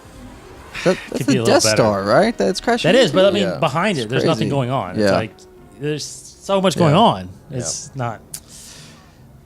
I can't tell if he has. But can you imagine, though, seriously, though, if Vader survives? He doesn't have his lightsaber. Sorry. So say he doesn't? No, actually, he doesn't. Anyway, sorry. But how? I mean, if Vader survives, just think about this. If Vader does survive this, how could he possibly walk in front of all those people? The rebellion, the basic. guys. You know what I mean? Like, I'm back. oh, hey, I'm a good good guy now. again. Sorry. It's like what? Yeah. How? That's my same dilemma with Kylo and the Force and this whole new trilogy. It's like, Yeah. it sounds like he might be going back to the light, that kind of a thing. Well, does he actually go back to the light and survive? Because if he does, who in the world is going to forgive him for killing Han Solo, for doing all the stuff that he's done? Yes, but I feel like Vader is this old man who's done this lifetime of atrocity. Yeah. You know, like he's had years and years and years and years, whereas like Kylo, as we know it, is still this young, but I mean, abrasive. He's probably, I mean, we don't know what he's done, but you know, I mean, the canon talks about different stories of his just brutal tactics, and Kylo has a temper, but seems to take it out on his own guys. Yeah, it's just all the murders he's committed. It's hard to walk back into the arms of the heroes again. But there's got to be like justice paid, right? Like, do a good the like time. movie Yeah, plot. Like, there's always like you have to pay for that somehow. I just maybe he doesn't. That's what I'm thinking. Though, is he doesn't survive, perhaps. But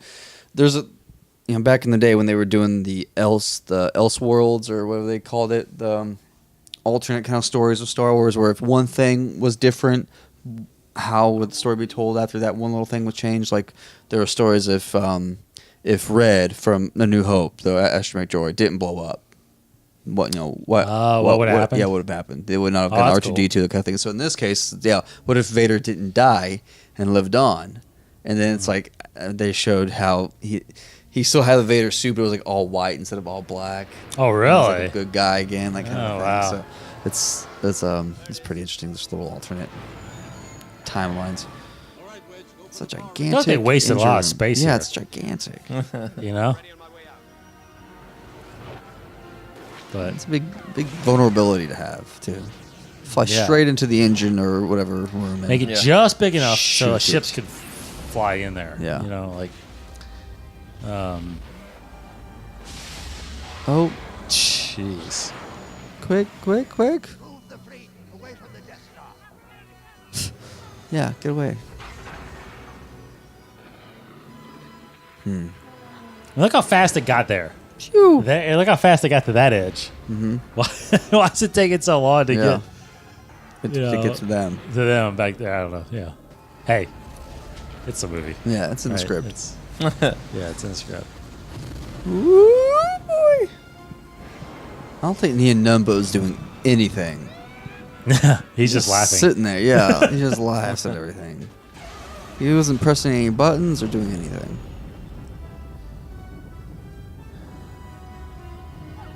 Nice. Yeah, That's funny. So- Go ahead. Well, I was just saying, like, again, pointing to Lost Stars, there's a very interesting, like, again, you kind of expect, like, okay, this is it, like, everybody's blown up, Empire's done, but then it kind of shows that, like, hey, business as usual, and nobody knows that Vader's dead, nobody knows that the Emperor's dead, so it's just like, oh, we lost the battle, whatever, moving on. Empire's still great. It's that was actually one of my topics should this have actually been the end of the Empire? Because now we know that this battle actually lasts another year until the Battle of Jakku happens. So, for most people that don't read beyond this, it's like the perception is that this is the end of the Empire, but actually, no, it's not. There's a lot. There's a character that I actually found to be very enjoyable reading, but Gallius Rax, that's in Aftermath. Yeah.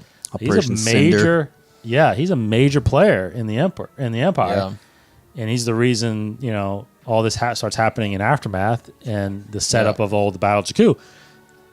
So this isn't the end. Yeah. And it's logical to me, honestly. Like reading all the stories now and then reading Bloodline, how the First Order got started. It's like it makes sense. Like there's people that are so loyal to the Empire and they just secretly build up the resources so they can come back.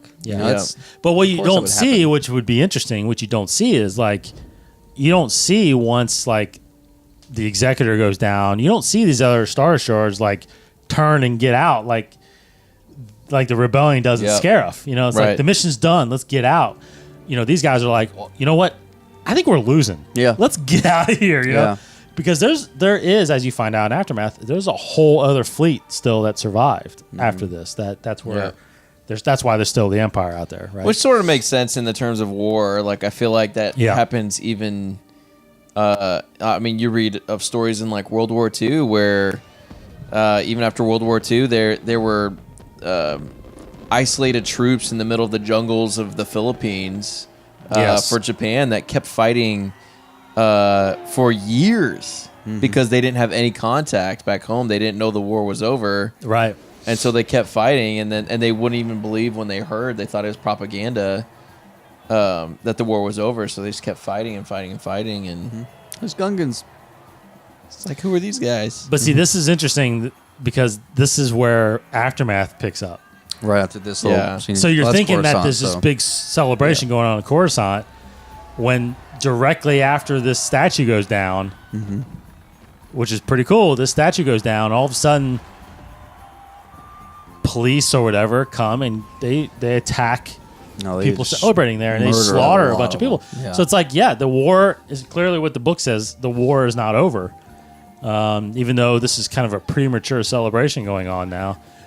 It's not the end of the war. It's because it's not till again a year later that the actual Empire signs the treaty that says, okay, we're done. Yep. And the old Republic gets established into the new Republic. But so your thoughts coming up here about Hayden Christensen in Return of the Jedi? The surprise extra ghost. I always like to hear people's thoughts on that. I didn't like the change. Sorry. Don't like it. I didn't like the change. Really? I like the way it was. I mean, why would he all of a sudden look like when he was younger? Well, I think that's explained. There is an explanation for that, I think. There was a pre-new canon explanation, and I think now, since from a certain point of view has came out, there's like a new canon explanation for it. Because before, it's like that was the last time he was on the light side. On the light side. So his Force spirit shows him as the light side version of himself, which makes sense to me. Okay. But from a certain point of view, almost makes it. There's a couple stories in there dealing with Force. Yeah, exactly. Dealing with Force spirits, and it almost sounds like to me. I have to read it again, honestly, because I listened to it only once. But it sounds like that as a Force spirit, you have you have no form, so you're a spirit, so you can come back any way you wish, any form. So he came back and chose to come back as the last good version of himself before Obi-Wan chopped off his arms. Exactly. Yeah. Well, she came back as a stump. He was Vader then at that point.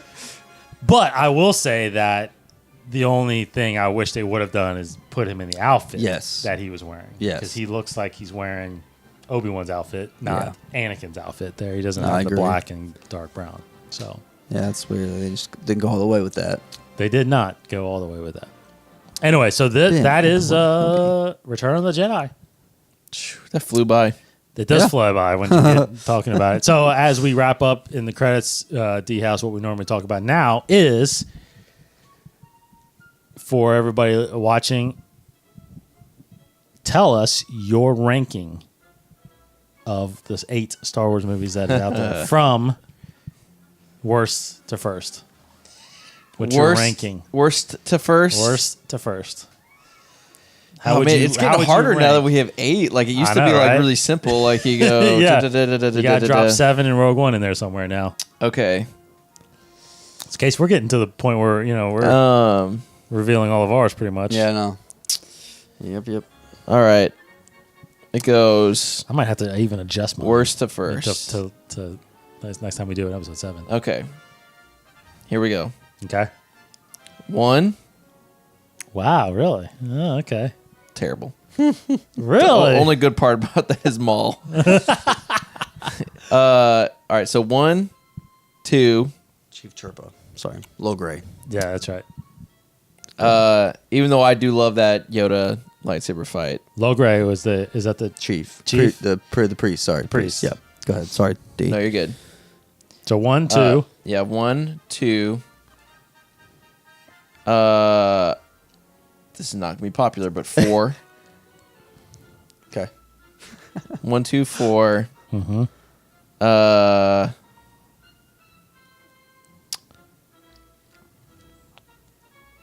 Rogue One.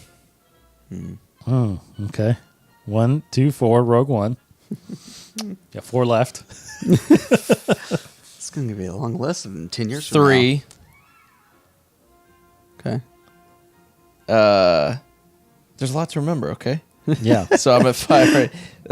Then So you got 7. 5, 7, 6. 5, 7, 6. Nice. Wow, you got Empire I third. like this Yeah. list because it's so unique. Yeah, that is very unique. That took me a moment, but I stand by like it. it. Set so my you ways. got Jedi, and then you got Force Awakens. Force Awakens, Empire. Sith, Rogue One. Clones. Clone- and Phantom Menace. No, New Hope. Clones. Yes. Oh, yeah. Phantom Menace. Okay. Yep. All right. Interesting. That's actually pretty good. I can go with that a little bit. Mm-hmm. I can go with that a little bit. I feel like every time this conversation comes up, people argue with me why Empire is number 1. Yeah. And I'm not on that. I'm not on that. Yeah, that I mean, wagon. Empire's probably my number 1. We talked about that our last during the Empire commentary. Where you got 6? 6 right now for me is 5th. 5th. And 5th. It's 3 is in 4th. 6 is in 5th. And 4 is in 6th. That's hard to explain. Yeah, I have 4 and 6th as well. So do you. I think we have 4, 1, and 2 in the same spots, right? Yeah. Or pretty much at the bottom 3. 4, 1, 2, bottom 3. I have 2, then 1, then 4. Yeah. You have 1, 2. Then I 4. go 6. Yeah. Then you go 6. Like, I love it so much. So that's the thing. I got 6 at 4th on my list. Right. Let's move down. So it did move down. Let's move down for me, too. I've got 5. My top is 5, which we already revealed. I've got Rogue One as number 2. I love Rogue One. And then I've got 3, and then I got 6. See, it's moved down. Like 6 was like my number 2 Yes. for a long time. I agree. I agree. Been Right, really and it's hard. Like I loved Rogue One, but the problem with the anthology and those standalones is like they have to do so much character development in 2 hours that Return of the Jedi had 7 hours to do. So like I'm a little bit more bought in with the characters. Yeah. So I still loved Rogue One. I'm not gonna sit here and critique it, but I think that's why like Return of the Jedi is like this culmination of like I love these characters. I love where they are. Yeah. And the it's funny when coming together. When I first saw Rogue One, it kind of was middle. But just as I watch it more and more, I'm just like, this is a really, really good movie. And it was so well done. And to me, it actually makes, even though it doesn't really move up A New Hope in my list, but it actually makes A New Hope better, in my opinion. It just gives it more perspective, especially in the beginning. But so we'll reveal. I guess we'll reveal our full list once we place episode 7 in our list. Where does that go? I don't know. I mean, you can figure it out. You can probably figure it out, I guess. There's only one spot left. But we will, if it's already out, please go check it out. Episode 7 commentary with our guest Cody Geiler, who's been on the show several times. Excited about this one. And has become a pretty regular contributor now for Inside the Force. Just keep watching our YouTube channel for more videos. Keep watching our fan trailers that we're putting out. The last one is The Force Awakens, which I will be working on here very shortly. Mm-hmm. So go check that out. Go listen to the Jedi Trials. Go to thejeditrials.com to check out DHaus. If you're a big fan of Star Wars Destiny, that's all he talks about on a weekly basis. It's true. Yes. So thanks for coming on, man. Yeah, it's an honor. Thanks for letting me be part of this. We actually need to get DHaus. I wanted to make sure, we got to get DHaus more on the show. Yeah. Because you are just a huge Star Wars fan. And we're part of the same network, so we need to cross. It's part of the family, right? That cameo. I love the books, man. Ugh. Right, which is good because that's one thing that we don't get a lot of perspective on. I mean, we get our view of it, but it's nice to get other people. We got Russell on that's doing a lot of comic reviews for us and stuff like that. So we do want to make sure we cover all aspects of the Star Wars universe. And I'm about to go play Battlefront 2 here in a little bit. You got like 13 minutes. Oh, yeah, 13 minutes. Hopefully the download is done. But so anyway, like I said, check out DHaus at JediTrials.com. Casey, of course, check us out at Inside the Force every week for our Star Wars podcast, where we talk about all things Star Wars, every part of it, except Destiny, which this guy does. So, thanks for watching. Move on to episode 7. Hopefully it's out yet. If it's not, if you're getting this really early, then you still got a couple of weeks till we put it out. But, again, this is our journey to The Last Jedi, which we are excited about. And at some point, of course, when it comes out digitally, we will do a commentary for The Last Jedi.